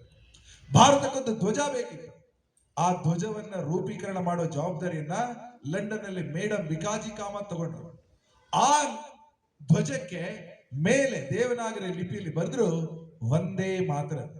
ಹೀಗಾಗಿ ವಂದೇ ಮಾತರಂ ಅನ್ನುವಂಥದ್ದು ಕೆಲವು ವರ್ಷಗಳ ಕಾಲ ಭಾರತದ ಧ್ವಜವಾಗಿ ಎಲ್ಲರ ಮನಸ್ಸಲ್ಲಿ ಸ್ಥಾನವನ್ನು ಪಡೆಯಿತು. ಹೀಗೆ ವಂದೇ ಮಾತರಂ ಗೀತೆಯಾಗಿ ಧ್ವಜವಾಗಿ ಬೇರೆ ಬೇರೆ ರೂಪದಲ್ಲಿ ಬರ್ತಾ ಇತ್ತು. ಸ್ವದೇಶಿ ಭಾವ ಇಷ್ಟರ ಮಟ್ಟಿಗೆ ಇತ್ತು. ಅನೇಕ ಯುವಕರಿಗೂ ಪ್ರೇರಣೆ ಕೊಡ್ತಾ ಇತ್ತು. ನಂತರದ ವರ್ಷಗಳಲ್ಲಿ ಮುಂಬೈನಲ್ಲಿ ಒಂದು ಬೋರ್ಡ್ ಇತ್ತು, Britisher Indians and dogs are not allowed. ಹೋಟೆಲ್ಗೆ ನಾವು ಕೇಳಿದಿವಿ. ಜಮ್ಶೆಡ್ಜಿ ಟಾಟಾ ಅವರಿಗೆ ಅನ್ನಿಸ್ತು ನಾವು ಸ್ವದೇಶಿ ಒಂದು ಹೋಟೆಲ್ ಅನ್ನ ಮಾಡಬೇಕು. ಇವತ್ತಿನ ತಾಜ್ ಹೋಟೆಲ್ಗಳ ಸ್ವರೂಪ ಏನಿದೆ ಆ ವರ್ಷದ ಆ ಕ್ರಾಂತಿ ಗೀತೆಯ ಸ್ವದೇಶಿ ಆಂದೋಲನದ ಪರಿಣಾಮವಾಗಿ ನಂತರ ವರ್ಷಗಳಲ್ಲಿ ಬಂದಂತ ಒಂದು ದೊಡ್ಡ ಸ್ವದೇಶಿ ಉದ್ಯಮ. ಹಾಗೇನೆ ನಾವು ಸಾಮಾನ್ಯವಾಗಿ ಕೇಳ್ತೀವಿ, ಕೆಲವರು ಇಲ್ಲಿ ನಾವು ಸಂಘದ ವಲಯದಿಂದ ಬಂದಿದ್ದೀವಿ, ಏಕಾತ್ಮ ಸ್ವತ್ತು ನಾವು ಕೇಳ್ತಾ ಇದೀವಿ. ನಾಯನ್ಮಾರ ಲಾರಾಶ್ಚ ಕಂಬಶ್ಚ ಬಸವೇಶ್ವರದ ಸಾಲಿದೆ. ಅಲ್ಲಿ ಆಳ್ವಾರರು ಅನ್ನುವಂತ ಒಂದು ರಾಜ ಕುಟುಂಬವನ್ನು ನೆನಪು ಮಾಡ್ತೀವಿ ನಾವು. ಆಳ್ವಾರರು ರಾಜಸ್ಥಾನದ ಒಂದು ರಾಜ ಕುಟುಂಬ. ಅದರಲ್ಲಿ ಒಬ್ಬ ರಾಜ ಜೈಸಿಂಗ್ ಪ್ರಭಾಕರ್. ಜೈಸಿಂಗ್ ಪ್ರಭಾಕರ್ ಒಂದು ರೀತಿಯಲ್ಲಿ ಸ್ವಲ್ಪ ಶ್ರೀಮಂತ ರಾಜ, ಸ್ವಲ್ಪ ಶೋಕಿ ಸ್ವಭಾವ ನಿಂತವರಿಗೆ. ರಾಜ ದುಡ್ಡಿದೆ. ಅವ್ರಿಗನ್ನಿಸ್ತು ನನ್ನ ಸಂಸ್ಥಾನಕ್ಕೆ ಅತ್ಯಂತ ಬೆಲೆ ಬಾಳುವ ದುಬಾರಿ ಕಾರುಗಳು ಬೇಕು. ಆಗಿನ ಕಾಲದಲ್ಲಿ ದುಬಾರಿ ಕಾರು ಅಂದ್ರೆ ರಾಲ್ಸ್ ರಾಯ್ಸ್ ಕಾರುಗಳು ಬೇಕು ಅಂತ ಆಯ್ತು. ಅವರ ಪಿ ಎಗೆ ಹೇಳಿದ್ರು, ಪಿ ಎ ಕಂಪನಿಗೆ ಜೊತೆಗೆ ಕೇಳಿದ್ರು, ಅದು ಇಂಗ್ಲೆಂಡ್ ಅಲ್ಲಿ ಅಲ್ಲೋಗಿ ಬುಕ್ ಮಾಡ್ಬೇಕಂತ ಇವರು ಹೊರಟೋದ್ರು ಇಂಗ್ಲೆಂಡ್ಗೆ ಹೋಗಿ ಶೋರೂಮಿಗೆ ಹೋದಾಗ ಇವರನ್ನ ನೋಡಿ ತಮಾಷೆ ಮಾಡಿ, ನೀವು ಕಾರು ತಗೊಳ್ಳಿಕ್ಕೆ ಬಂದಿದ್ದೀರಾ, ನಮ್ಮ ಕಾರು, ಇದರಲ್ಲಿ ಇಂಡಿಯನ್ಸ್, ಇದನ್ನ ರೈಡ್ ಮಾಡಕ್ಕಾಗತ್ತಾ, ಕೊಳ್ಳುವಷ್ಟು ಕೆಪಾಸಿಟಿ ಇದೆ ಅಂತ ತಮಾಷೆ ಮಾಡಿ. ಜೈಸಿಂಗ್ ಪ್ರಭಾಕರ್ ತಮ್ಮ ಕೋಣೆಗೆ ಹೋದ್ರು. ಮರುದಿನ ರಾಜ ಗಾಂಭೀರ್ಯದಲ್ಲಿ ಟಾಕು ಟೀಕಾಗಿ ಬಂದ್ರು. ಅಕ್ಕಪಕ್ಕದಲ್ಲಿ ಆಳು ಕಾಳುಗಳು ಭೋಪರ ಕೇಳುತ್ತ ಜನರು ಅವ್ರು ಬರ್ತಾ ಅವರ ಮಾಸ್ ಎಂಟ್ರಿ ನೋಡಿನ ಈ ಸೇಲ್ಸ್ ಹುಡುಗರಿಗೆ ಗಾಬರಿ ಆಯ್ತು. ಯಾರ್ಯಾರೋ ಬಹಳ VIP ಇದ್ದಾರೆ ಬರ್ತಾ ಇದ್ದಾರೆ, ನಿನ್ನೆ ಬಂದಿದ್ದು ನಾವು ಸರಿ ರೆಕಗ್ನೈಸ್ ಮಾಡಲಿಲ್ಲ. ತಕ್ಷಣ ಅವರ PA ಬಹಳ ಕೆಪಬಲ್ ಇದ್ರು, ರಾಜರದ್ದು ಆಪ್ತ ಸಹಾಯಕ, ಮಾತಾಡಿ 6 ಕಾರುಗಳನ್ನು ಬುಕ್ ಮಾಡಿದ್ರು. ಅದಕ್ಕೆ ಬೇಕಾದ ದುಡ್ಡನ್ನು ಪೇಮೆಂಟ್ ಮಾಡಿದ್ರು. ರಾಜ ಬಂದ, ಕಾರುಗಳು ಬಂತು. ಆಳ್ವಾರ್ ಸಂಸ್ಥೆಗೆ 6 ರಾಲ್ಸ್ ರಾಯ್ಸ್ ಕಾರು ಬಂದ ಮೇಲೆ ರಾಜ ಒಂದು ರಾಜಾಜ್ಞೆ ಮಾಡಿದ. ಆಳ್ವಾರ್ ಸಂಸ್ಥಾನದ ಮುನಿಸಿಪಾಲಿಟಿಯ ಕಸವನ್ನು ಎತ್ತಕ್ಕೆ ಈ ಕಾರನ್ನು ಬಳಸಿ. ಆ ಕಾರು ಬರ್ತಾ ಇದ್ದಾಗ ಮುಂದುಗಡೆ ಒಂದು ಪೊರಕೆ ಕಸದ ಡಬ್ಬ ಎಲ್ಲ ಇಟ್ಕೊಂಡು ಕಾರುಗಳು ಬಂತು. ರಾಲ್ಸ್ ರಾಯ್ ಕಂಪನಿಯ ಮಾಲೀಕರಿಗೆ, ಅದರ MDಗೆ ಆಶ್ಚರ್ಯ ಆಗೋಯ್ತು. ಓಡ್ಕೊಂಡು ಬಂದ್ರು, ಕ್ಷಮೆ ಕೇಳಿದ್ರು. ಈ ತರ ಮಾಡಬೇಡಿ, ನಮಗೆ ಅಪಮಾನ ಅಂತ ಹೇಳಿದ್ರು. ಬಿಡ್ಲೇ ಇಲ್ಲ. ನೀವು ಬಳಸಿ ಅಂತ ಹೇಳಿದ್ರು, ನಾನು ಬಳಸಲ್ಲ ಅಂತ ಹೇಳಿದ್ರು. ನಿಮ್ಮ ಕಾರಿಗೆ ನಾನು ಹತ್ತೋದೇ ಇಲ್ಲ. ಸ್ವದೇಶಿ ಭಾವ ಆ ರೀತಿಯಲ್ಲಿ ರಾಜನ ಮೂಲಕ ಪ್ರಕಟ ಆಗಿದೆ. ನಂತರ ಖರೀದಿಸಿದ ಬೆಲೆ 2 ಪಟ್ಟು ದುಡ್ಡು ಕೊಟ್ಟು ರಾಜ ಅದನ್ನ ಬಿಟ್ಟು ಕೊಡ್ತಾನೆ. ರಾಲ್ಸ್ ರಾಯ್ಸ್ ಕಂಪನಿಗೆ ಆತರ ಪಾಠ ಇದೆ. ನೀವು ಈ ಕಾರ್ಯಕ್ರಮ ಆದ್ಮೇಲೆ ಬೇಕಿದ್ರೆ ಗೂಗಲ್ ನಲ್ಲಿ Alwar king and Rolls Royce car ಅಂತ ಕೊಡಿ, ಆ ಕಥೆ ಇಡೀ ಬರುತ್ತೆ, ಆಮೇಲೆ ನಂತರ ಡೀಟೇಲ್ ಆಗಿ ನೋಡಿ. ಸ್ವದೇಶಿ ಭಾವ ಆ ರೀತಿಯಲ್ಲಿ ಪ್ರಕಟ ಆಗ್ಲಿಕ್ಕೆ ಕಾರಣ ಏನು? ರಾಜನಿಗೆ ವಂದೇ ಮಾತರಂ ಬಗ್ಗೆ ಅಭಿಮಾನ ಇತ್ತು, ಅದರ ಬಗ್ಗೆ ಅವರು ತಿಳ್ಕೊಂಡಿದ್ರು. ಹೀಗೆ ವಂದೇ ಮಾತರಂ ಅನ್ನುವಂಥದ್ದು ಬ್ರಿಟಿಷ್ ವಿರುದ್ಧದ ಹೋರಾಟಕ್ಕೆ ಒಂದು ರೀತಿಯ ಕೆಟಲಿಸ್ಟ್ ಆಗಿ, ವೇಗವರ್ಧಕವಾಗಿ ಅದು ಕೆಲಸ ಮಾಡ್ತಾ ಇತ್ತು. 6 ವರ್ಷಗಳ ಹೋರಾಟ ನಡೆಯಿತು. 1905ರಿಂದ 1911ನೇ ಇಸ್ವಿ ತನಕ 6 ವರ್ಷಗಳ ನಿರಂತರ ಹೋರಾಟದಿಂದ ಬ್ರಿಟಿಷರು ಕಂಗಾಲಾಗಿ ಬಿಟ್ಟಿದ್ರು. ವ್ಯಾಪಾರ ನಡೀತಾ ಇಲ್ಲ. ಅಂತ ಸಂದರ್ಭದಲ್ಲಿ ವಂದೇ ಮಾತರಂ ಗೀತೆಯ ಪ್ರಾಮುಖ್ಯತೆಯವರಿಗೆ ಗೊತ್ತಾಗ್ತಾ ಹೋಯ್ತು. ವಂದೇ ಮಾತರಂ ಅಂದ್ರೆ ಹಿಂದಿದೆ ಅಂತ ಗೊತ್ತಾಯ್ತು. ಸ್ವತಃ ಭಗಿನಿ ನಿವೇದಿತ ಆಗಿನ ಕಾಲದಲ್ಲಿ ಅನೇಕ ಭಾರತೀಯ ಶಾಲೆಗಳನ್ನು ಕೂಡ, ಸ್ವದೇಶಿ ಶಾಲೆಗಳನ್ನು ಕೂಡ ತೆರೆದಿದೆ. ಹೀಗೆ 6 ವರ್ಷಗಳ ನಂತರ ಡಿವೈಷನ್ ಅನ್ನುವಂಥದ್ದನ್ನ ವಾಪಸ್ ತಗೊಳ್ಳಿಕ್ಕೆ ಅವರು ಯೋಚನೆ ಮಾಡಿದ್ರು. ಬಂಗಾಳ್ ಡಿವಿಷನ್ ಅವ್ರದ್ದು ಬಿಲ್ ಏನಿತ್ತು ವಾಪಸ್ ತಗೊಂಡು, ಒಡೆಯಬೇಕಾಗಿದ್ದ ಬಂಗಾಳ ಅಥವಾ ಒಡೆದಿದ್ದ ಬಂಗಾಳ ಒಂದಾಯ್ತು. 1911ನೇ ಅದೇ ವರ್ಷ ಅವರು ಕಲ್ಕತ್ತಾವನ್ನ ಬಿಟ್ಟು ಡೆಲ್ಲಿಗೆ ಅವರ ಕ್ಯಾಪಿಟಲ್ ಅನ್ನು ಶಿಫ್ಟ್ ಮಾಡಿದ್ರು. 1911 ಡಿಸೆಂಬರ್ 8 ಕಲ್ಕತ್ತಾದಿಂದ ಅವರು ಡೆಲ್ಲಿಗೆ ಶಿಫ್ಟ್ ಆದರು. ಮುಖಭಂಗ ಅಂದ್ರೆ ಮುಖಭಂಗ. ಮೂಲ ಕಾರಣ ವಂದೇ ಮಾತರಂ. ಹೀಗೆ ವಂದೇ ಮಾತರಂ ಒಂದು ರೀತಿಯಲ್ಲಿ ಕ್ರಾಂತಿಯ ಚಟುವಟಿಕೆಯನ್ನು ಆವತ್ತಿನ ಸಂದರ್ಭದಲ್ಲಿ ಮಾಡ್ತಾರೆ. ಅದಕ್ಕೆ ಇನ್ನೊಂದು ಕಾರಣ ಅಂದ್ರೆ ಅದೇ ಸಂದರ್ಭ, ಆ ದಶಕಗಳಲ್ಲೇ ಅತ್ಯಂತ ಹೆಚ್ಚು ಕ್ರಾಂತಿ ಚಟುವಟಿಕೆಗಳಿಗೆ ವಂದೇ ಮಾತರಂ ಪ್ರೇರಣೆ ಕೊಟ್ಟಿದೆ. ಅನೇಕ ಕಡೆಗಳಲ್ಲಿ, ಅನೇಕ ರೀತಿಯಲ್ಲಿ. ಸ್ವತಃ ಭಗಿನಿ ನಿವೇದಿತ ಅವರ ಪ್ರೇರಣೆಯಿಂದ ವಿವೇಕಾನಂದರ ಸಹೋದರ ಭೂಪೇಂದ್ರನಾಥ್ ದತ್ತ, ಅರವಿಂದ್ರ ಸಹೋದರ ಬ್ಯಾರೀಂದ್ರ ಘೋಷ್ ಅವರಿಬ್ಬರು ಸೇರಿ ಯುಗಾಂತರ ಅಂತ ಒಂದು ಕ್ರಾಂತಿಕಾರಿ ಸಂಘಟನೆಯನ್ನ ಪ್ರಾರಂಭ ಮಾಡಿದರು. ಯುಗಾಂತರ ಕ್ರಾಂತಿಕಾರಿ ಸಂಘಟನೆಯಲ್ಲಿ ಇದ್ದಂತ ಹುಡುಗರು ಖುದಿರಾಮ್ ಬೋಸ್, ರಾಸ್ ಬಿಹಾರಿ ಬೋಸ್. ಖುದಿರಾಮ್ ಬೋಸ್ ಅಂತ ಬಹಳ ಶ್ರೇಷ್ಠ ಹೋರಾಟಗಾರ, ರಾಸ್ ಬಿಹಾರಿ ಬೋಸ್ ಇನ್ನೊಬ್ಬ ಅಪ್ರತಿಮ ಹೋರಾಟಗಾರ. ದೆಹಲಿಯ ವೈಸ್ರಾಯ್ ಮೆರವಣಿಗೆ ಮೇಲೆ ಅವರು ಬಾಂಬ್ ದಾಳಿಯನ್ನು ಮಾಡಿ, ಕಿಂಗ್ಸ್ ಫೋರ್ಟ್ ಮೇಲೆ ಬಾಂಬ್ ದಾಳಿಯನ್ನು ಮಾಡಿ, ಅನಂತ್ ಕನಾರೆ ಅಂತಕ್ಕಂಥ ಒಬ್ಬ ಹುಡುಗ ನಾಸಿಕ್ನ ಜಿಲ್ಲಾ ಕಲೆಕ್ಟರ್ ಜಾಕ್ಸನ್ ಅವರನ್ನ ಗುಂಡಿಟ್ಟು ಕೊಲ್ತಾರೆ. ಸುಬ್ರಹ್ಮಣ್ಯ ಭಾರತಿ ಮತ್ತು ಚಿದಂಬರ ಪಿಳ್ಳೆ ಇವರಿಬ್ಬರ ಶಿಷ್ಯನಾಗಿದ್ದಂತಹ VVS ಅಯ್ಯರ್ ಅವರು ನಾಸಿಕ್ ನಮ್ಮ ತಿರುನೆಲ್ವೇಲಿಯ ಜಿಲ್ಲಾ ಕಲೆಕ್ಟರ್ ಆಶ್ ಅವನನ್ನು ಗುಂಡಿಟ್ಟು ಕೊಲ್ತಾರೆ. ಕರ್ಜನ್ ಲಂಡನ್ಗೆ ಬಂದಾಗ ಸ್ವಾತಂತ್ರ್ಯ ವೀರ ಸಾವರ್ಕರ್ ಭಾಷಣದಿಂದ ಪ್ರೇರಿತಗೊಂಡ ಮದನ್ ಲಾಲ್ ಧಿಂಗ್ರಾ ತುಂಬಿದ ಸಭೆಯಲ್ಲಿ ಲಾರ್ಡ್ ಕರ್ಜನ್ಗೆ ಗುಂಡಿಟ್ಟು ಕೊಲ್ತಾರೆ. ಇಡೀ ದೇಶದಲ್ಲಿ ಕ್ರಾಂತಿಯ ವಾತಾವರಣ ಮೂಡಿ ಬರುತ್ತೆ. ಎಲ್ಲರೂ ಕೂಡ ಅವರ ಕೆಲಸ ಮುಗಿಸಿದ ಮೇಲೆ ಘೋಷಣೆ ಹಾಕಿದ್ದೆ ವಂದೇ ಮಾತರಂ. ಹೀಗಾಗಿ ದುರ್ಗೆಯ ಸ್ವರೂಪದಲ್ಲಿ ಕ್ರಾಂತಿಕಾರಿಗಳು ಬ್ರಿಟಿಷ್ ಸಾಮ್ರಾಜ್ಯಕ್ಕೆ ಒಂದು ಬಿಸಿಯನ್ನ ಮುಟ್ಟಿಸಿದೆ. ಇದೆಲ್ಲ ಗಮನಿಸಿದ ಬ್ರಿಟಿಷ್ ಸರ್ಕಾರಕ್ಕೆ ಅನಿಸ್ತು, ವಂದೇ ಮಾತರಂ ಇದರಲ್ಲಿ ಇಷ್ಟೊಂದು ದೊಡ್ಡ ಪ್ರಖರತೆ ಇದೆ. ನಡೀತಾ ಇತ್ತು ಕಾಲದಲ್ಲಿ, ಅನೇಕ ಕಡೆಗಳಲ್ಲಿ ಘಟನೆ ಇತ್ತು. ನಾವು ಕೂಡ ಡಾಕ್ಟರ್ ಹೆಡಗೇವಾರ್ ಅವರ ಜೀವನದ ಘಟನೆಯನ್ನು ಕೇಳಿದ್ವಿ. ವಂದೇ ಮಾತರಂ ಹೇಳಿದಕ್ಕೋಸ್ಕರ ಶಾಲೆಯನ್ನೇ ಬಿಡುವ ಪರಿಸ್ಥಿತಿ ಬಂದು ಶಾಲೆ ಬಿಟ್ಟರು. ವಂದೇ ಮಾತರಂ ಹಾಡೋದನ್ನು ಬಿಡದಿಲ್ಲ ಅಂತ ಚಿಕ್ಕ ಹುಡುಗನಾಗಿದ್ದ ಕೇಶವ ಬಲರಾಮ್ ಹೆಡಗೇವಾರ್ ವಂದೇ ಮಾತರಂಗೋಸ್ಕರ ನಾಗ್ಪುರದ ನೀಲ್ ಸಿಟಿ ಸ್ಕೂಲ್ ಅನ್ನ ತೊರೆಯಬೇಕಾಯ್ತು, ನಾವೆಲ್ಲ ಕೇಳಿದ್ವಿ. ಹೀಗಾಗಿ ವಂದೇ ಮಾತರಂ ಕೇವಲ ಕಲ್ಕತ್ತಾದಲ್ಲಿ ಮಾತ್ರ ಅಲ್ಲ, ಲಂಡನ್ ನಲ್ಲಿ, ತಿರುನೆಲ್ವೇಲಿಯಲ್ಲಿ, ನಾಸಿಕ್ನಲ್ಲಿ, ನಾಗ್ಪುರದಲ್ಲಿ ಇಡೀ ದೇಶವನ್ನ ಜೋಡಿಸಿದ ಒಂದು ರಣಮಂತ್ರ ವಂದೇ ಮಾತರಂ. ಆಗಿನ ಕಾಲದಲ್ಲಿ ವಂದೇ ಮಾತರಂನಷ್ಟು ಪಾಪ್ಯುಲರ್ ಆದ ಇನ್ನೊಂದು ಸಾಹಿತ್ಯ ಪ್ರಕಾರ ಇರಲಿಲ್ಲ. ಎಲ್ಲ ಕಡೆನೂ ವಂದೇ ಮಾತರಂ ಹೇಳೋರು. ಅಂತಹ ವಂದೇ ಮಾತರಮನ್ನ ಕಾಂಗ್ರೆಸ್ನ ನೇತಾಗಣ ಬಹಳ ಕೊಂಡಾಡ್ತಾ ಇದ್ದಾರೆ. ದುರದೃಷ್ಟವಶಾತ್ 1920ನೇ ಇಸ್ವಿನಲ್ಲಿ ಲೋಕಮಾನ್ಯ ತಿಲಕರು ತಿರುಕೊಳ್ಳುವವರೆಗೆ ಭಾರತದ ಸ್ವಾತಂತ್ರ್ಯ ಸಂಗ್ರಾಮಕ್ಕೆ ಒಂದು ಆಧ್ಯಾತ್ಮಿಕ ಸ್ಪರ್ಶ ಇದೆ. ಸ್ವತಃ ತಿಲಕರು ಹೇಳಿದ್ರು, ಭಾರತದ ಸ್ವಾತಂತ್ರ್ಯ ಸಂಗ್ರಾಮ ಭಗವದ್ಗೀತೆಯ ಕರ್ಮಯೋಗದ ಮೇಲೆ ನಿಂತಿದೆ. ಅವರೊಂದು ಪುಸ್ತಕವನ್ನು ಬರೀತಾರೆ, ಗೀತಾ ರಹಸ್ಯ, ಮ್ಯಾಂಡಲೇ ಜೈಲಲ್ಲಿ ಬರೆದಂತಹ ಪುಸ್ತಕ. ಆದ್ರೆ ಆ ರೀತಿಯ ತತ್ವ ಸಿದ್ಧಾಂತಗಳಿಂದ ವಿಚಲಿತರಾದಂತಹ ಕಾಂಗ್ರೆಸ್ನ ನೇತೃತ್ವ ನಿಧಾನಕ್ಕೆ ಕ್ಷೀಣಿಸ್ತಾ ಹೋಯಿತು. ತಿಲಕರ ನಿಧನ ನಂತರ ಒಂದು ಹೊಸ ರೀತಿಯ ಕಾಂಗ್ರೆಸ್ನ ನೇತೃತ್ವ ಬಂತು. 1923ನೇ ಇಸ್ವಿನಲ್ಲಿ ಆಂಧ್ರ ಪ್ರದೇಶದ ಕಾಕಿನಾಡದಲ್ಲಿ ಕಾಂಗ್ರೆಸ್ನ ಅಖಿಲ ಭಾರತೀಯ ಅಧಿವೇಶನ. ಅದರಲ್ಲಿ ವಂದೇ ಮಾತರಂ ಹಾಡ್ಲಿಕ್ಕೆ ಮಹಾರಾಷ್ಟ್ರದ ಕಂಚಿನ ಕಂಠದ ಗಾಯಕ ವಿಷ್ಣು ದಿಗಂಬರ್ ಪುಲಸ್ಕರ್ ಬಂದಿದ್ದರು. ನಾನು ಆಗ್ಲೇ ಹೇಳಿದ್ದೆ, ವಂದೇ ಮಾತರಂ ಹಾಡುವುದೇ ಒಂದು ರೆಪ್ಯೂಟೆಡ್ ಕೆಲಸ ಆಗಿದೆ. ಯಾರು ಬರ್ತಾರೆ ಈ ವರ್ಷದ ಎಲ್ಲರೂ ಚರ್ಚೆ ಮಾಡ್ತಾ ಇದ್ದಾರೆ.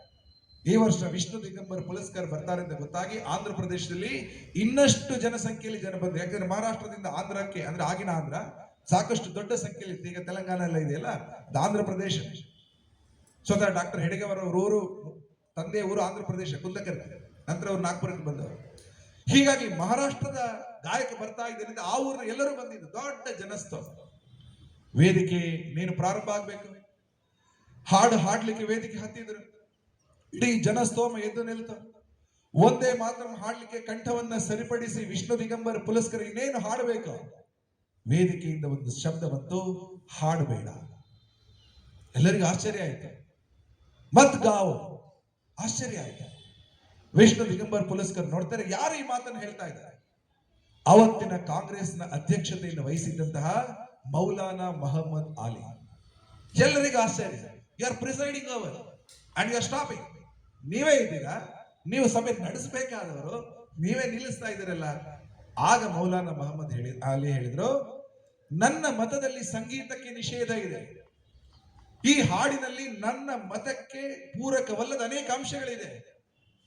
ತ್ವಂ ಹಿ ದುರ್ಗಾ ದಶಪ್ರಹರಣ ಧಾರಿಣಿ ಕಮಲ ಕಮಲ ದಲ ವಿಹಾರಿಣಿ. ನೀವು ಭಾರತ ಮಾತೆಯನ್ನ ದುರ್ಗೆ ರೀತಿಯಲ್ಲಿ ಹೋಲಿಸ್ತಾ ಇದ್ದೀರಾ. ನಮ್ಮಲ್ಲಿ ಹೆಣ್ಣು ದೇವತೆಗಳಿಗೆ ಪೂಜೆ ಇಲ್ಲ.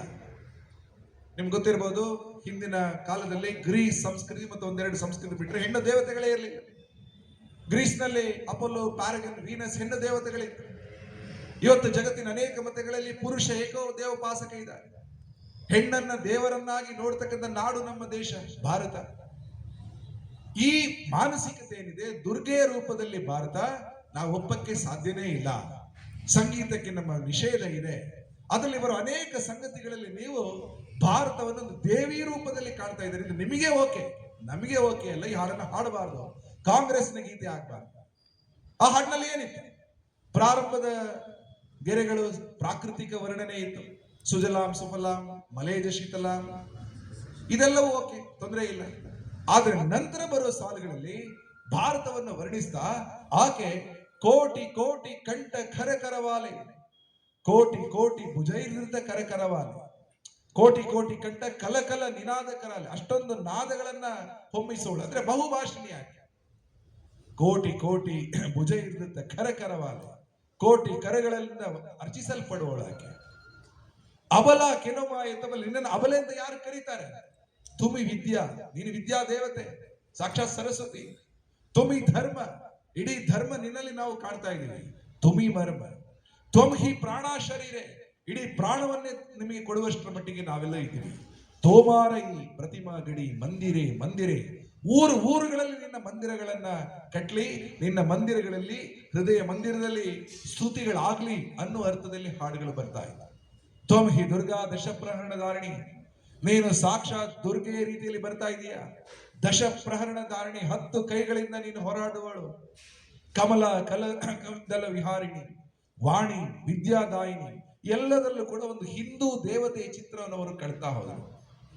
ನಂತರ ಬರ್ತಾ ಬರ್ತಾ ರಿಪುದಲ ವಾರಿಣಿ, ಶತ್ರು ಸಂಹಾರಿಣಿ. ನೀರು ಆಕೆಯನ್ನು ಶತ್ರು ಅಂತ ನೋಡುವವರು ಒಂದು ವರ್ಗ ಇದ್ರು, ದುರ್ಗಾ ಪೂಜೆಗೆ ಅಡ್ಡಿಪಡಿಸುವವರು ಇದ್ರು.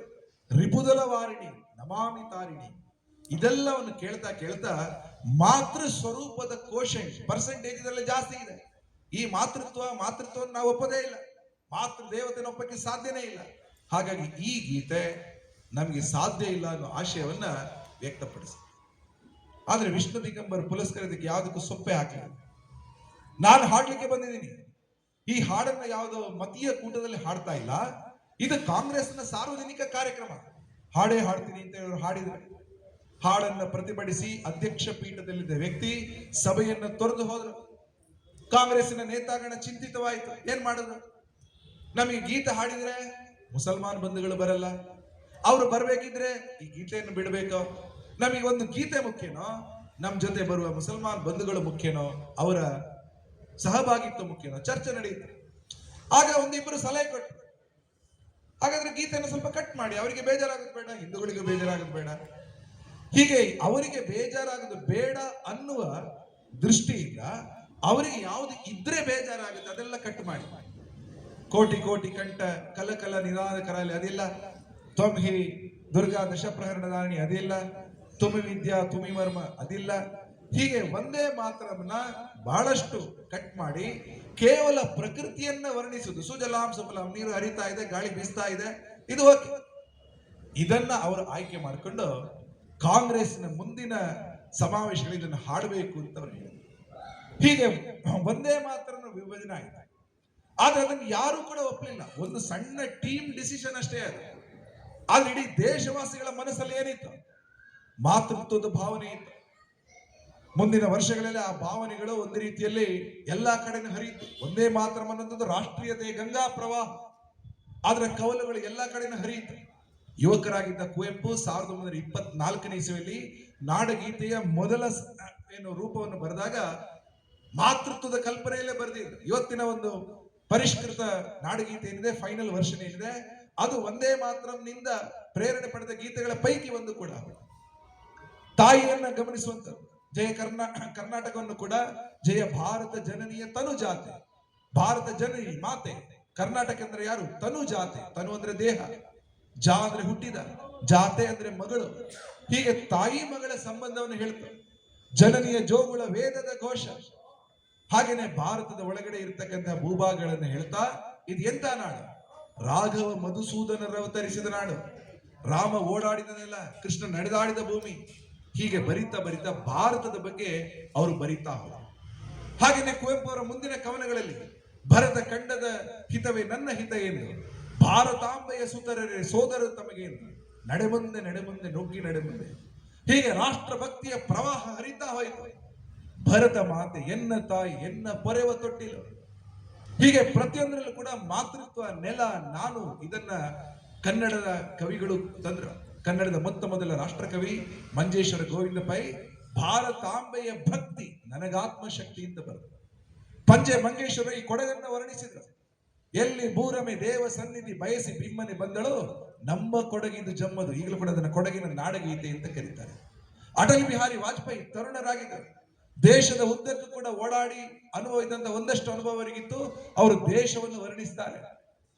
ಹಿಮಾಲಯ ಆಕೆಯ ಬಾಹುಗಳು, ದಿಲ್ಲಿ ತೋ ಮಾ ಕಾ ದಿಲ್ ಹೈ, ನಾಗ್ಪುರ್ ತೋ ಮಾ ಕಿ ನಾಭಿ ಹೈ, ವಿಂಧ್ಯ ಆಕೆಯ ಸೊಂಟ, ದಕ್ಷಿಣದ ಸಾಲುಗಳೇ ಆಕೆಯ ಬಾಹುಗಳು, ಕಾಲುಗಳು. ಶ್ರೀಲಂಕಾ ಭಾರತ ಮಾತೆಗೆ ಸಮರ್ಪಿಸಲ್ಪಟ್ಟ ಒಂದು ಪುಷ್ಪ. ಸೂರ್ಯ ಚಂದ್ರರು ಆರತಿ ಬೆಳಗ್ತಾ ಇದ್ದಾರೆ. ಸಮುದ್ರ ರಾಜ ಭಾರತ ಮಾತೆ ಕಾಲನ್ನ ತೊಳೆಯುತ್ತಾ ಇದ್ದಾರೆ. ಕವಿ ಹೃದಯ ಈ ರೀತಿ ಬರೆಯಿತು.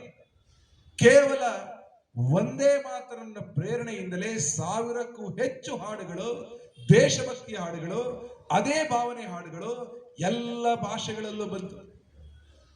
ಶಾಲಾ ಶಿಕ್ಷಕರಾಗಿದ್ದ ಕಯ್ಯಾರ ಕಿಂಜನ ರೈ ಐಕ್ಯ ಒಂದೇ ಮಂತ್ರ, ಐಕ್ಯದಿಂದಲೇ ಸ್ವತಂತ್ರ, ಐಕ್ಯ ಗಾನದಿ ರಾಷ್ಟ್ರ ತೇಲುತ್ತಿರಲಿ ಅವರು ಬರೆದರು. ಹೀಗೆ ಒಂದೇ ಮಾತ್ರ ಅನ್ನುವಂಥದ್ದು ಅದು ಮಾತ್ರ ಒಂದು ಗೀತೆ ಆಗಲಿಲ್ಲ, ಎಲ್ಲರಿಗೂ ಪ್ರೇರಣೆ ಕೊಡ್ತು. ಅಂತಹ ಕ್ರಾಂತಿ ಗೀತೆ 1923ರಲ್ಲಿ ಹಾಡಲ್ಪಟ್ಟಾಗ ಅದನ್ನು ಹಾಡಬೇಡಿ ಅಂತ ಹೇಳಿದ್ರಲ್ಲ, ವಿಭಜನೆ ಆಗ್ತಾ ಬಂತು. ನಂತರದ ವರ್ಷಗಳಲ್ಲಿ ಭಜನೆ ವಿಭಜನೆ ಆಯಿತು. ಎಲ್ಲ ಕಾಂಗ್ರೆಸ್ನ ಕಾರ್ಯಕರ್ತರು ಹಗಲಿಡಿ ಸ್ವಾತಂತ್ರ್ಯದ ಚಳವಳಿಯಲ್ಲಿ ಭಾಗವಹಿಸಿ ಎಲ್ಲರೂ ಕೂಡ ದೊಡ್ಡ ಕೆಲಸವನ್ನೇ ಮಾಡ್ತಾ ಇದ್ರು. ರಾಷ್ಟ್ರ ಜಾಗರಣದ ಕಾರ್ಯ, ಸ್ವಾತಂತ್ರ್ಯ ಹೋರಾಟದ ಕಾರ್ಯ. ಸಂಜೆ ಹೊತ್ತು ಒಟ್ಟು ಸೇರಿದಾಗ ಸಾಮೂಹಿಕ ಭಜನೆಯನ್ನು ಹಾಡ್ತಾ ಇದ್ರು. ರಘುಪತಿ ರಾಘವ ರಾಜಾರಾಮ್, ಪತೀತ ಪಾವನ ಸೀತಾರಾಮ್ ಆದ್ಮೇಲೆ ಮತೀಯ ಭಾವನೆಗಳ ಕಾರಣಕ್ಕೋಸ್ಕರ ಭಜನೆಯಲ್ಲೂ ಪರಿವರ್ತನೆ ಆಯಿತು. ನಮಗೆಲ್ಲ ಗೊತ್ತಿದೆ, ಭಜನೆ ವಿಭಜನೆ. ದೇಶಕ್ಕೊಂದು ಧ್ವಜ ಬೇಕು. ಯಾವ್ದು ಬೇಕು? 1937ನೇ ಇಸವಿಯಲ್ಲಿ ಧ್ವಜ ಸಮಿತಿ, ಫ್ಲಾಗ್ ಕಮಿಟಿ ಆದಾಗ ಪಟ್ಟಾಭಿ ಸೀತಾರಾಮಯ್ಯ, ಪಂಡಿತ್ ತಾರಸಿಂಗ್ ಅನೇಕ ಮಂದಿ ಧ್ವಜ ಸಮಿತಿಯಲ್ಲಿದ್ದರು. ಅವರು ವರದಿಯನ್ನು ಕೊಟ್ಟರು. ಇಡೀ ದೇಶದ ಸಾಂಸ್ಕೃತಿಕ ಅಸ್ಮಿತೆಯಾಗಿ ಒಂದು ಕೇಸರಿ ಬಣ್ಣದ ಧ್ವಜ ಬೇಕು, ಅದರ ಎಡ ಮೂಲೆಯಲ್ಲಿ ಒಂದು ಚರಕದ ಚಿಹ್ನೆ ಇರಬೇಕು. ತಾವು ಕೊಟ್ಟ ಧ್ವಜ ಸಮಿತಿಯ ಸರ್ವಾನುಮತದ ತೀರ್ಪನ್ನು ಪಕ್ಕಕ್ಕೆ ಇಟ್ಟು ಧ್ವಜದಲ್ಲೂ ಕೂಡ 3 ಬಣ್ಣಗಳನ್ನು ನಂತರ ತಂದ್ರು. ಆದ್ರೆ ಒಂದು ಬಣ್ಣ ಇದ್ದದನ್ನ ಮತ್ತೆ ವಿಭಜನೆ ಮಾಡಿ. ಅದಾಗಿ 10 ವರ್ಷ ಆದ ನಂತರ 1947ರಲ್ಲಿ ದೇಶದ ವಿಭಜನೆ ನಡೆಯಿತು. ಒಂದೇ ಮಾತ್ರ ವಿಭಜನೆ 24ನೇ ವರ್ಷಕ್ಕೇನೆ ದೇಶ ವಿಭಜನೆ ಆಯಿತು. ದೇಶ ವಿಭಜನೆಯ ಮಾನಸಿಕತೆ ನಮ್ಗೆ ಗೊತ್ತೇ ಇದೆ. ಮತದ ಕಾರಣಕ್ಕೋಸ್ಕರ ವಿಭಜನೆ ಆಯಿತು. ಆ ಮತೀಯ ವಿಭಜನೆಯ ಪ್ರಾರಂಭ ಎಲ್ಲಿಂದ ಆಯಿತು? ಒಂದೇ ಮಾತ್ರ ವಿಭಜನೆಯಿಂದ ಆಯಿತು. ಒಂದೇ ಮಾತ್ರ ವಿಭಜನೆ, ಭಜನೆ ವಿಭಜನೆ, ಧ್ವಜದ ವಿಭಜನೆ, ದೇಶದ ವಿಭಜನೆ ತನಕ ಹೋಯ್ತು. ಹೀಗಾಗಿ ಒಂದೇ ಮಾತ್ರ ಕತೆ ಅನ್ನುವಂಥದ್ದು ದೇಶ ವಿಭಜನೆಯವರೆಗೆ ಹೋದದ್ದು ದೊಡ್ಡ ವಿಪರ್ಯಾಸದ ಸಂಗತಿ. ಒಂದು ಕಾಲದಲ್ಲಿ ದೇಶವನ್ನೇ ಒಗ್ಗೂಡಿಸಿದ ಗೀತೆ. ಯಾವಾಗ ಗೀತೆಯನ್ನ ನಾವು ಕಟ್ಟು ಮಾಡಿದ್ದೋ ದೇಶದ ಒಟ್ಟು ಏಕತೆನೂ ಅಲ್ಲಿ ಕಟ್ಟಾಗಿ ಹೋಯಿತು.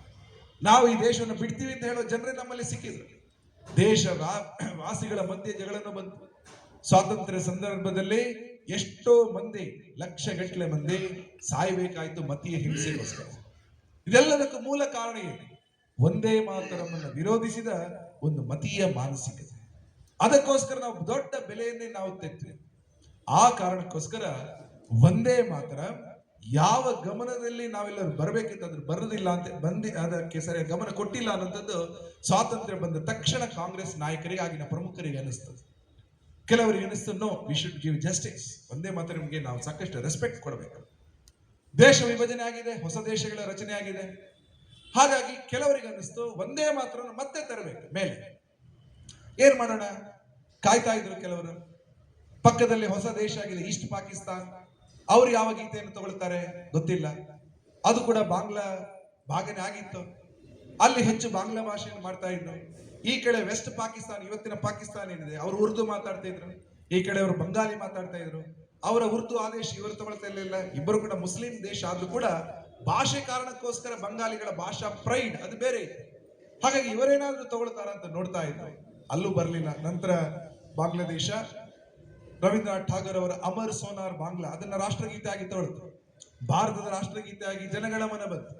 ಆಗ ಕೆಲವರಿಗೆ ಅನಿಸ್ತು ಒಂದೇ ಮಾತರಮ್ಗೆ ಮತ್ತೆ ಅನ್ಯಾಯ ಆಗ್ತಾ ಇದೆ, ಏನಾದ್ರೂ ಮಾಡಬೇಕು ಅನ್ನೋ ಕಾರಣಕ್ಕೋಸ್ಕರ ಬಾಬು ರಾಜೇಂದ್ರ ಪ್ರಸಾದ್ ಮತ್ತು ಕೆಲವರು ಸೇರಿ ಒಂದೇ ಮಾತರಮ್ಗೆ ರಾಷ್ಟ್ರೀಯ ಹಾಡು, national song with equal respect to national anthem ಅದನ್ನ ಹಾಡಬೇಕು ಅಂತ ಹೇಳಿದ್ರು. ಆದ್ರೆ ನಮ್ಗೆ ಗೊತ್ತೇ ಇದೆ, ಕಳೆದ 75-80 ವರ್ಷಗಳಲ್ಲಿ ನಮ್ಮ ದೇಶದಲ್ಲಿ ಒಂದೇ ಮಾತರಮ್ಮನ ಸ್ಥಿತಿ ಏನು. ಪೂರ್ತಿ ಒಂದೇ ಮಾತರಮ್ಮನ ಸಂಘ ಪರಿವಾರದ ಶಾಲೆಗಳಲ್ಲೂ ಕಾರ್ಯಕ್ರಮದಲ್ಲಿ ನಾವು ಕೇಳ್ತಾ ಇದ್ದೀವಿ. ಅದು ಬಿಟ್ಟರೆ ಯಾವುದೇ ಸರ್ಕಾರಿ ವ್ಯವಸ್ಥೆಯಲ್ಲಿ ಹೇಳ್ತಾ ಇಲ್ಲ. ಎಲ್ಲದಕ್ಕೂ ಕೂಡ ಕಾಲ ಕೂಡಿ ಬರಬೇಕಿತ್ತು. 1875 ಗೀತೆಗೆ 150ನೇ ವರ್ಷ 2025 ನವೆಂಬರ್ 7. ಆ ಸಂದರ್ಭದಲ್ಲಿ ಅನಿಸ್ತು ಕೇಂದ್ರ ಸರ್ಕಾರಕ್ಕೆ ನಾವು ಒಂದೇ ಮಾತರಮನ್ನ ಸಂಪೂರ್ಣವಾಗಿ ತಗೊಳ್ಬೇಕು.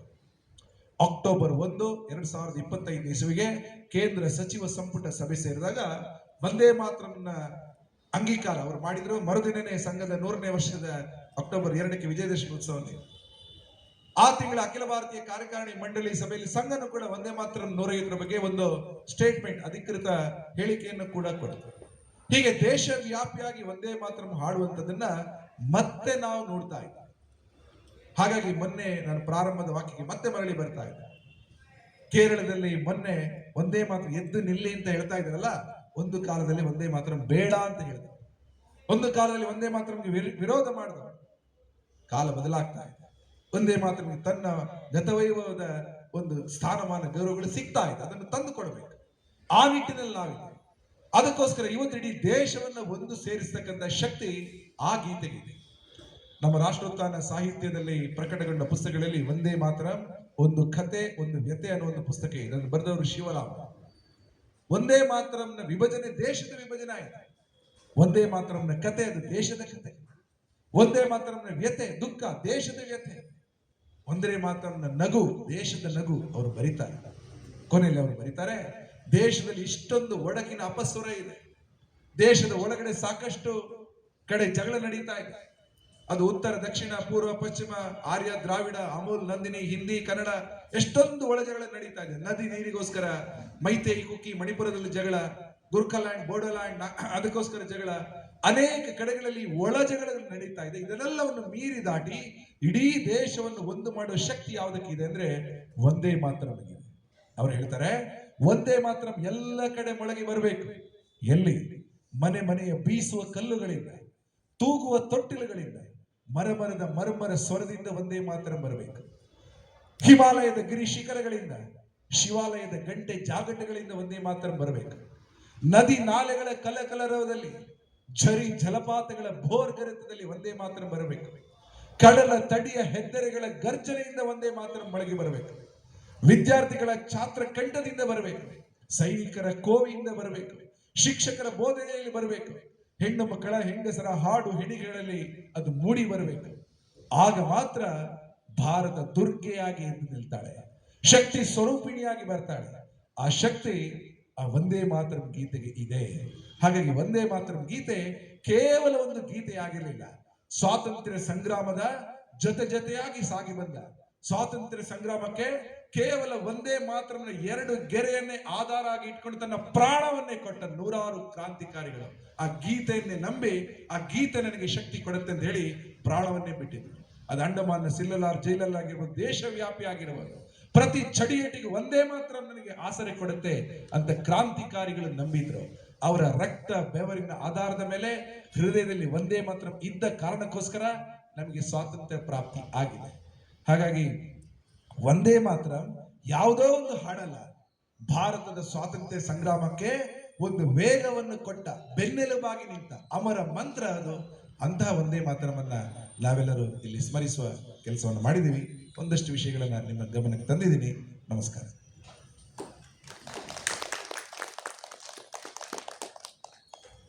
ನಮ್ಮ ಮಧ್ಯೆ ಕೆಲವು ಸಾಹಿತಿಗಳು ಮತ್ತು ಕೆಲವು ಶಿಕ್ಷಣ ಸಂಸ್ಥೆಗಳನ್ನು ಕರೆದಿರಿ. ಅದರ ಕೆಲವು ಪ್ರಮುಖರು ಬಂದರೆ ಅದರ ಸಣ್ಣ ಪರಿಚಯನ ಮಾಡ್ತೀನಿ.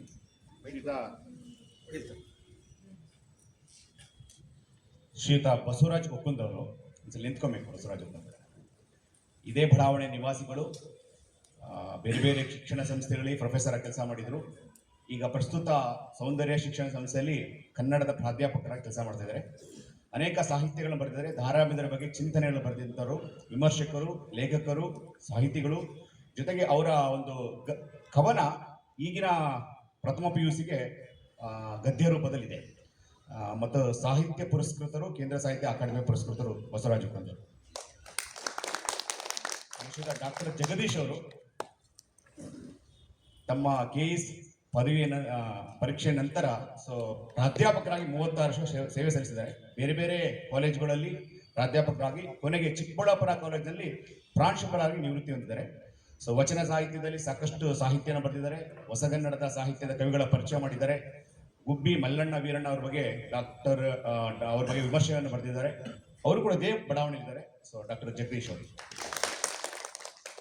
ಶ್ರೀ ರಂಗನಾಥ್ ಅವರು ಆಚಾರ್ಯ ಗುರುಪರಪರ ಶಿಕ್ಷಣ ಸಂಸ್ಥೆಯಲ್ಲಿ ಪ್ರಾಂಶುಪಾಲರಾಗಿ ಕೆಲಸ ಮಾಡ್ತಾರೆ. ಬೇರೆ ಬೇರೆ ಶಿಕ್ಷಣ ಸಂಸ್ಥೆಯಲ್ಲಿ ಪ್ರಾಧ್ಯಾಪಕರು ಕೆಲಸ ಮಾಡಿದರು. ಅನೇಕ ಪುಸ್ತಕಗಳನ್ನು ಬರೆದಿದ್ದಾರೆ. ಸಾಕಷ್ಟು ಇಲ್ಲಿ ಕನ್ನಡ ಸಾಹಿತ್ಯ ಪರಿಷತ್ತಿನ ಜೊತೆಗೆ ಒಡನಾಟ, ಅನೇಕ ಸಾಹಿತ್ಯಗಳನ್ನ ರಚನೆ ಮಾಡಿದಂತಾರೆ ಶ್ರೀ ರಂಗನಾಥ್ ಅವರು. ಕೆಲವು ಶಿಕ್ಷಣ ಸಂಸ್ಥೆಯ ನಡೆಸುವಂತವರು ಅವರಿದ್ದಾರೆ. ಅವರ ಪರಿಚಯ ಮಾಡ್ತೀನಿ.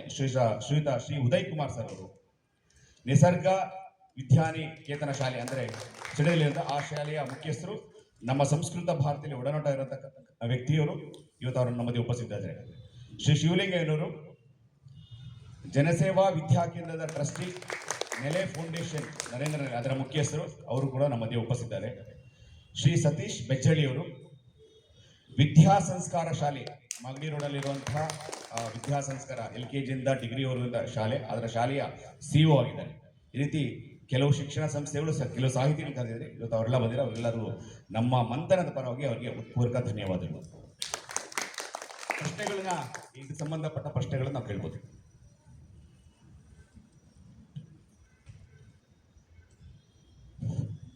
ನನ್ನ ಪ್ರಶ್ನೆ ಪಶ್ಚಿಮ ಬಂಗಾಳಕ್ಕೆ ಸಂಬಂಧಪಟ್ಟಿದ್ದು. ಆನಂದ ಮಾರ್ಗಿ ಅಂತ ಒಂದು ಸಂಸ್ಥೆ ನಡೀತಾ ಇತ್ತು. ಅದು ಇಂದು 33 ವರ್ಷಕ್ಕೆ ಮುಂಚೆ ತುಂಬ ಪ್ರಖರವಾಗಿ ನಡೀತಾ ಇತ್ತು. ಈಗ ಅದು ಏನಾಗಿದೆ ಗೊತ್ತಾಗಿಲ್ಲ ನನಗೆ. ದಯವಿಟ್ಟು ಸ್ವಲ್ಪ ಅದ್ರ ಬಗ್ಗೆ ತಿಳಿಸ್ಬೇಕು ಅಂತ ಕೇಳ್ಕೊಳ್ತೀನಿ.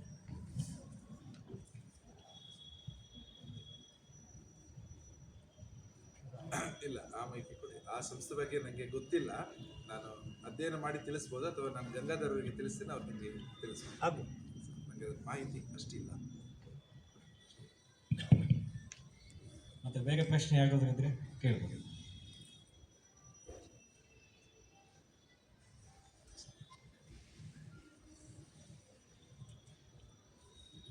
ಈಗ ಒಂದೇ ಮಾತರಂ ಗೀತೆನ ನಮ್ಮ ಕೇಂದ್ರ ಸರ್ಕಾರ ಎಲ್ಲ ಸಭೆ ಸಮಾರಂಭಗಳಲ್ಲಿ ಕಡ್ಡಾಯಗೊಳಿಸಿದೆ. ಆದರೆ ಇಲ್ಲಿ ಒಂದು ನಾವು ರಾಷ್ಟ್ರಗೀತೆನ ಕೆಲವು ಸಮಯದಲ್ಲಿ ಕೊನೆಗಾಡ್ತೀವಿ, ನಾಡಗೀತೆನ ಮೊದಲಾಡ್ತೀವಿ.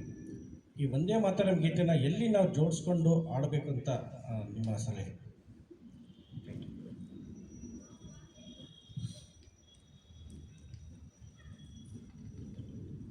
ಒಂದೇ ಮಾತರವನ್ನ ಕೊನೆಗೆ ಹಾಡ್ತಾರೆ ಸಾಮಾನ್ಯ, ಹಾಗೆ ಹಾಡೋದೇ ಒಳ್ಳೆಯದು.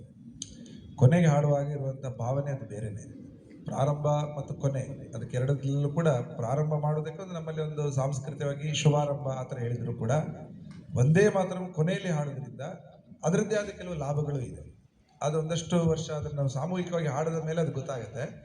ಕೊನೆಯಲ್ಲಿ ಹೇಳಿದಾಗ ಒಂದು ಬೇರೆ ಒಂದು ಭಾವನೆ ಬರುತ್ತೆ, ಏಕತೆಯ ಭಾವನೆ ಹೆಚ್ಚು ಬರೋದು ಒಂದೇ ಮಾತರವನ್ನು ಕೊನೆಯಲ್ಲಿ ಹಾಡಿದಾಗ ಅನ್ನೋಂಥದ್ದು ಕೆಲವು ಸಂಘಟನೆಗಳ ಕಾರ್ಯಕ್ರಮದ ಅನುಭವ ಎಷ್ಟೋ ವರ್ಷಗಳಿಂದ. ಹಾಗಾಗಿ ಒಂದೇ ಮಾತರವನ್ನು ಸಾಮಾನ್ಯ ಕೊನೆಯಲ್ಲಿ ಹಾಡ್ತಾರೆ. ಸ್ವಲ್ಪ ಸಮಯ ದೀರ್ಘನೂ ಇದೆ. ಆ ದೃಷ್ಟಿಯಿಂದ ಜನಗಣಮನ ಇದುವರೆಗೆ ಮೊದಲು ಬರ್ತಾ ಇತ್ತು, ಅದನ್ನ ಆ ಸ್ಥಾನದಿಂದ ಸರಿಸೋದು ಆ ಕಡೆ ಈ ಕಡೆ ಆಗೋದು ಸರಿಯಲ್ಲ. ರಾಷ್ಟ್ರಗೀತೆನೇ.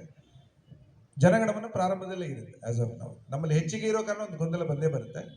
ಬಟ್ ಕೊನೆಯಲ್ಲಿ ಹಾಡುವಂಥದ್ದು ಶಿಷ್ಟಾಚಾರವನ್ನು ಈಗ ರಾಜಭವನ ಅಂದರೆ ಲೋಕಭವನ ಮತ್ತು ಬೇರೆ ಆಫೀಸ್ಗಳಲ್ಲಿ ಮಾಡ್ತಾ ಇದ್ದಾರೆ. ಕೆಲವೊಮ್ಮೆ ಕ್ಲಾರಿಟಿ ಅಂದರೆ ಈ ವರ್ಷ ಸ್ವಲ್ಪ ಗೊಂದಲದಲ್ಲಿ ಇರುತ್ತೆ, ಮುಂದಿನ ವರ್ಷ ನಮಗೆ ಸರಿ ಕ್ಲಾರಿಟಿ ಗೊತ್ತು. ಗಣರಾಜ್ಯೋತ್ಸವದಿಂದ ಗೊತ್ತಾಗುತ್ತೆ ಮುಂದಿನ ವರ್ಷ 27ರ ಗಣರಾಜ್ಯೋತ್ಸವ. ನಾವು ಇಲ್ಲಿ ಒಂದೇ ಮಾತ್ರ ಹೇಳ್ತೀವಿ. ಒಂದೇ ಮಾತ್ರ ಮತ್ತು ಎರಡಕ್ಕೂ ಜನಗಣಮನ ಎರಡಕ್ಕೂ ಒಂದೇ ಬೆಲೆ ಕೊಡಬೇಕು ಅಂತ ಆಸೆ ಬರಬೇಕು ಎಲ್ಲ ಕಡೆ. ಅದು ಬರಬೇಕಲ್ಲ, ಎಲ್ಲ ಕಡೆ ಆಗುತ್ತೆ ಅನ್ನೋ ಒಂದು ಆಸೆ ಇದೆ. ಖಂಡಿತ ಹೌದು. ಜನರು ಕೊಡಬೇಕು, ಜನರು ಕೊಡೋ ರೀತಿಯಲ್ಲಿ ಸರ್ಕಾರಿ ವ್ಯವಸ್ಥೆಗಳು ಕೂಡ ಕೆಲಸ ಮಾಡಬೇಕು.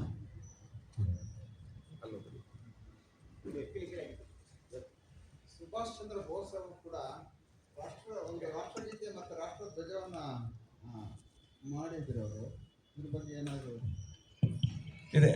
ಸುಭಾಷ್ ಚಂದ್ರ ಬೋಸ್ ಅವರದು ಅವರ ಸರ್ಕಾರ ಮಣಿಪುರದಲ್ಲಿ ಏನು ನ್ಯಾಷನಲ್ ಫ್ಲಾಗ್ ಹಾರಿಸಿದ್ರು, ಸ್ವತಂತ್ರ ಭಾರತದ ನೆಲದಲ್ಲಿ ಹಾರಿಸಿದ ಮೊದಲ ಧ್ವಜ ಅಂತ ಅಂದ್ಕೊಳ್ತೀವಿ. ಮತ್ತು ಅವರನ್ನೇ ಆಗಿನ ಪ್ರೈಮ್ ಮಿನಿಸ್ಟರ್ ಆಗಿನ ಸಂದರ್ಭದಲ್ಲಿ ಭಾರತ ಸ್ವತಂತ್ರ ಆಗ್ತಾ ಇರುವ ಸಂದರ್ಭದ ಮೊದಲ ಪ್ರೈಮ್ ಮಿನಿಸ್ಟರ್ ಸರ್ಕಾರ ಆಗಿನ ಕಾಲದಲ್ಲಿ ಅವರು ರಚನೆ ಮಾಡಿದ್ರು. ಹಾಗಾಗಿ ಅವರನ್ನು ಕೂಡ ಭಾರತದ ಮೊದಲ ಪ್ರೈಮ್ ಮಿನಿಸ್ಟರ್ ಅಂತ ಅಂದ್ಕೊಳ್ಳೋ ಒಂದು ವ್ಯವಸ್ಥೆನೇ ಇದೆ. ಅದು ಸರಿ ಇದೆ.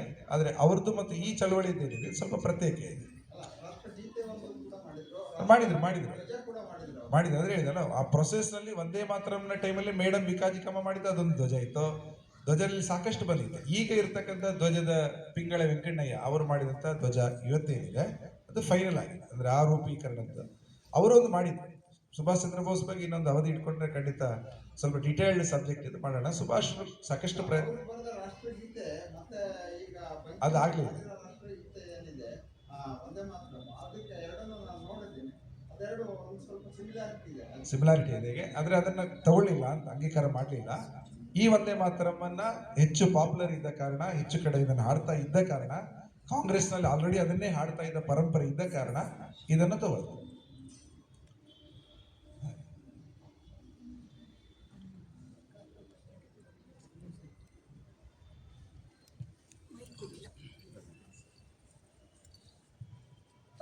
ವಂದೇ ಮಾತರಂ ಹೆಂಗೆ ವಿಭಜನೆ ಆಗಿತ್ತೋ ಅದೇ ರೀತಿಯಾಗಿ ನಮ್ಮ ಹೆಸರುಗಳು ಕೂಡ, ಬಂಗಾಳದ ಹೆಸರುಗಳು ಕೂಡ, ಎಸ್ಪೆಷಲಿ ಸರ್ನೇಮ್ಗಳು ಕೂಡ ವಿಭಜನೆ ಆಗಿರುವಂಥದ್ದನ್ನು ನಾವು ಗಮನಿಸ್ತೀವಿ. ಬಂದೋಪಾಧ್ಯಾಯ ಆಗಿರುವಂಥದ್ದು ಬೆನರ್ಜಿ ಆಗಿರುವಂಥದ್ದು, ಚಟೋಪಾಧ್ಯಾಯ ಚಾಟರ್ಜಿ ಆಗಿರುವಂಥದ್ದು, ಹಾಗೆ ಠಾಕೂರ್ ಇರುವಂಥದ್ದು ಅವ್ರಿಗೆ ಹೇಳಲಿಕ್ಕೆ ಬರಲ್ಲ ಅಂತ ಟ್ಯಾಗೋರ್ ಆಗಿರುವಂಥದ್ದನ್ನು ನಾವು ಗಮನಿಸ್ತೀವಿ. ಇವತ್ತು ಕೂಡ ನಾವು ರವೀಂದ್ರನಾಥ್ ಟ್ಯಾಗೋರ್ ಅಂತೀವಿ ಹೊರತು ಠಾಕೂರ್ ಅನ್ನೋದಿಲ್ಲ. ಇದ್ರ ಬಗ್ಗೆ ನಿಮ್ಮ ಅಭಿಪ್ರಾಯ? ಇದೆ. ಒಂದು ಬ್ರಿಟಿಷರು ಬಂದ ಮೇಲೆ ಆ ಥರ ತುಂಬಾ ಚೇಂಜಸ್ ಆಗಿದೆ. ಅದನ್ನ ಕೊಲೊನೈಸೇಷನ್ ಅಂತ ನಾವು ಕರಿತೀವಿ. ಅಂದ್ರೆ ಅವರಿಗೆ ಬೇಕಾದ ರೀತಿಯಲ್ಲಿ ವ್ಯವಸ್ಥೆಗಳನ್ನು ರೂಪಿಸಿಕೊಂಡು, ನಮಗೆ ಬೇಕಾಗಿರೋದು ಡಿಕೊಲೊನೈಸೇಷನ್, ಅದರಿಂದ ವಾಪಸ್ ಬರಬೇಕು. ಅವರು ಜಾಗಗಳನ್ನು ಕೂಡ ಅನೇಕ ಚೇಂಜ್ ಮಾಡಿದರೆ ಅದೀಗ ಪುನರಾವರ್ತನೆ ಆಗ್ತಾ ಇದೆ. ಅವರು ಮಾತ್ರ ಅಲ್ಲ, ಹಿಂದೆ ಮೊಘಲರ ಕಾಲದಲ್ಲೂ ಸಾಕಷ್ಟು ನಡೆದಿದೆ. ಅಂದ್ರೆ ಹೆಸರನ್ನು ಬದಲಾಯಿಸುವಂಥದ್ದು ಒಂದು ಪದ್ಧತಿ. ಉದಾಹರಣೆಗೆ ಇಸ್ಲಾಮಾಬಾದ್ ಅದು ಮುಂಚೆ ಇರಲಿಲ್ಲ.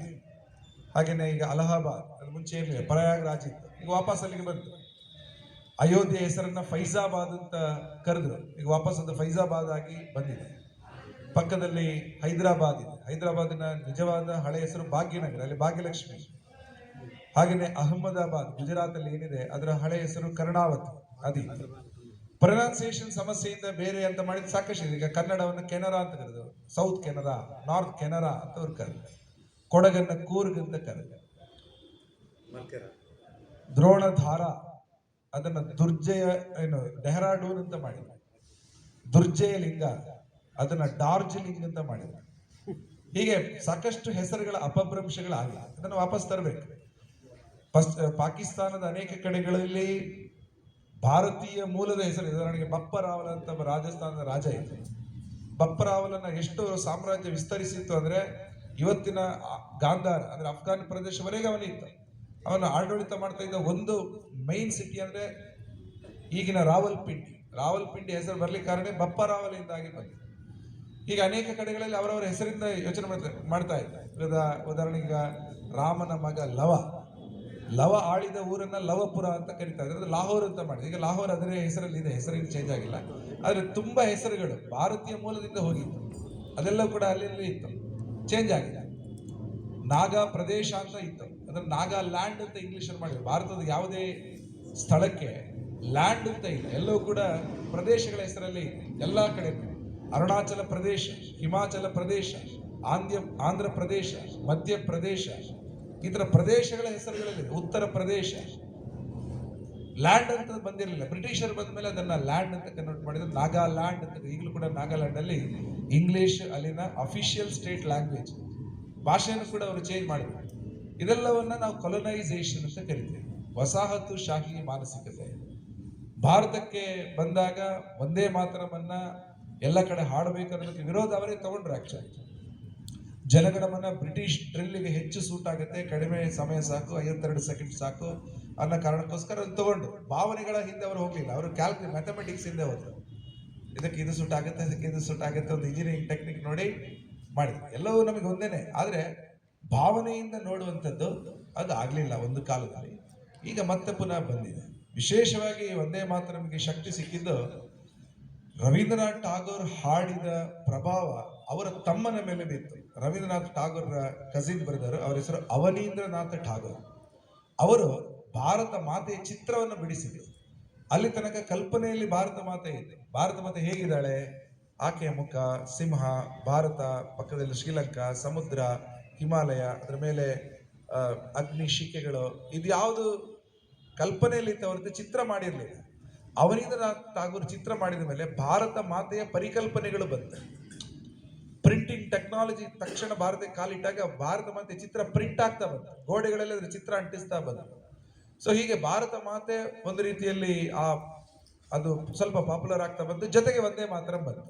ಹೀಗೆ 4-5 ಸಂಗತಿಗಳು ಒಟ್ಟುಗೂಡಿತು ಆಗಿನ ಕಾಲದಲ್ಲಿ, ಅರ್ಲಿ 1900.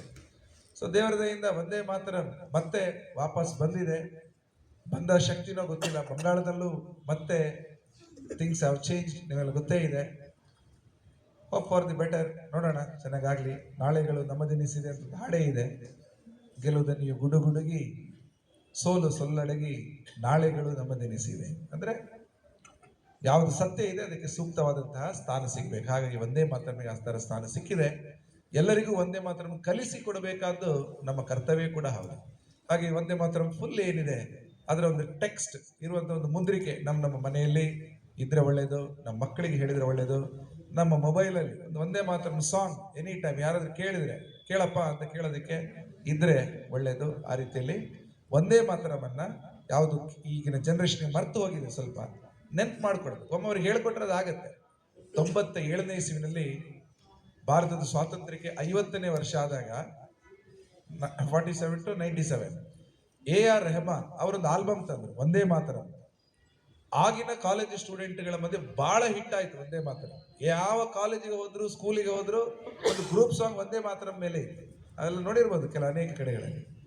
ಆದ್ರೆ ಹೊಸ ಪೀಳಿಗೆಗೆ ವಂದೇ ಮಾತರಂ ಯಾವ ರೂಪದಲ್ಲಿ ಹೇಳಿದ್ರು ಅವ್ರು ತಗೊಳ್ತಾರೆ, ಹೇಳೋರು ಬೇಕು. ಹಾಗಾಗಿ ವಂದೇ ಮಾತರಂ ಈಗ ಹೇಳಿದ್ರೆ ಅವರು ಖಂಡಿತ ಆಕ್ಸೆಪ್ಟ್ ಮಾಡ್ತಾರೆ, ಎಲ್ಲ ಕಡೆಯಿಂದ ಅದನ್ನು ಹಾಡ್ತಾರೆ. ಈಗಾಗಲೇ ವಂದೇ ಮಾತರಮನ್ನ ಯಾರು ಕೂಡ ವಿರೋಧ ಮಾಡಲಿಲ್ಲ, ಎಲ್ಲರೂ ಸ್ವಾಗತ ಮಾಡಿದ್ದಾರೆ. ಎಸ್, ನಾವು ಹಾಡೋಣ, ಅದ್ರಲ್ಲಿ ಏನಿದೆ.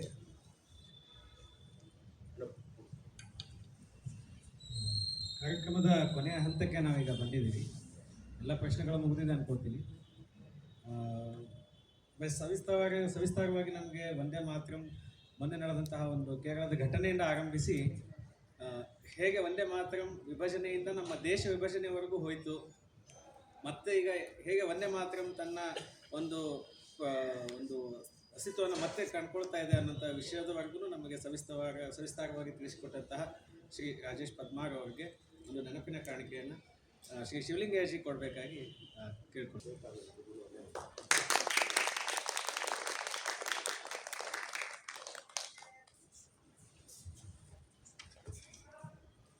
ಕೊನೆಯದಾಗಿ ವಂದನಾರ್ಪಣೆ ಆಗುತ್ತೆ. ವಂದನಾರ್ಪಣೆ ಆದಮೇಲೆ ವಂದೇ ಮಾತರಂ ಗೀತೆಯ ನಂತರ ಕಾರ್ಯಕ್ರಮ ಮುಕ್ತಾಯ ಆಗುತ್ತೆ. 106ನೇ ಮಂಥನ ಕಾರ್ಯಕ್ರಮಕ್ಕೆ ಸಮಯ ಮಾಡಿಕೊಂಡು ಬಂದಂಥ ತಮ್ಮೆಲ್ಲರಿಗೂ ವಂದನೆಗಳು. ಜೊತೆಗೆ ಈ ಕಾರ್ಯಕ್ರಮಕ್ಕೆ ಮೈಕ್ ವ್ಯವಸ್ಥೆ ಮಾಡಿಕೊಟ್ಟಂತಹ ರವಿ MC ಅವ್ರಿಗೂ ಕೂಡ ಹೃತ್ಪೂರ್ವಕ ವಂದನೆಗಳು. ಹಾಗೂ ಮಂಥನ ಕಾರ್ಯಕ್ರಮಕ್ಕೆ ಸತತವಾಗಿ ಸ್ಥಳಾವಕಾಶ ಮಾಡಿಕೊಡುತ್ತಿರುವಂತಹ ಕಿಡ್ಜಿ ಶಾಲೆಯ ಆಡಳಿತಾಧಿಕಾರಿಗಳು ಶ್ರೀ ವಸಂತ್ ಅವ್ರಿಗೂ ಕೂಡ ಹೃತ್ಪೂರ್ವಕ ವಂದನೆಗಳು. ಈಗ ಒಂದೇ ಮಾತರಂ ಗೀತೆ ಎಲ್ಲರೂ ನಾವು ಎದ್ದು ನಿಂತ್ಕೊಳ್ಳೋಣ, ಅದಾದಮೇಲೆ ಕಾರ್ಯಕ್ರಮ ಮುಕ್ತಾಯ. ವಂದೇ ಮಾತರಂ ಸುಜಲಾಂ ಸುಫಲಾಂ ಮಲಯಜ ಶೀತಲಾಂ ಸಸ್ಯಶ್ಯಾಮಲಾಂ ಮಾತರಂ ವಂದೇ ಮಾತರಂ. ಶುಭ್ರಜ್ಯೋತ್ಸ್ನಾ पुलकितयामिनीं पुल्लकुसुमिता द्रुमदलशोभिनीं सुहासिनीं सुमधुरभाषिणीं सुखदां वरदां मातरं वन्दे मातरम्. कोटि कोटि कंठ कल कल निनाद कराले कोटि कोटि भुजै धृत कर करवाले अबला के नुमायितु बले बहुबलधारिणी नमामि तारिणी ऋपुदलवारिणी मातरं वन्दे मातरं. तुमि विद्या तुमि कर्म तुमि हृदि तुमि मर्म त्वं हि प्राणा शरीरे बाहुते तुमि मा शक्ति हृदये तुमि मा भक्ति तोमारई प्रतिमा गणि मंदिरे मंदिरे मातरं वन्दे मातरं. त्वं हि दुर्गा दश प्रहरणधारिणी कमलां कमलदलविहारिणी वाणी विद्याधारिणीं नमामि त्वां मातरं. नमामि कमलाम् अमलाम् अतुलां सुजलां सुफलां मातरं वन्दे मातरं. श्यामलां सरलां सुस्मितां भूषितां धरणीं भरणीं मातरं वन्दे मातरं वन्दे मातरं. भारत माता की जय.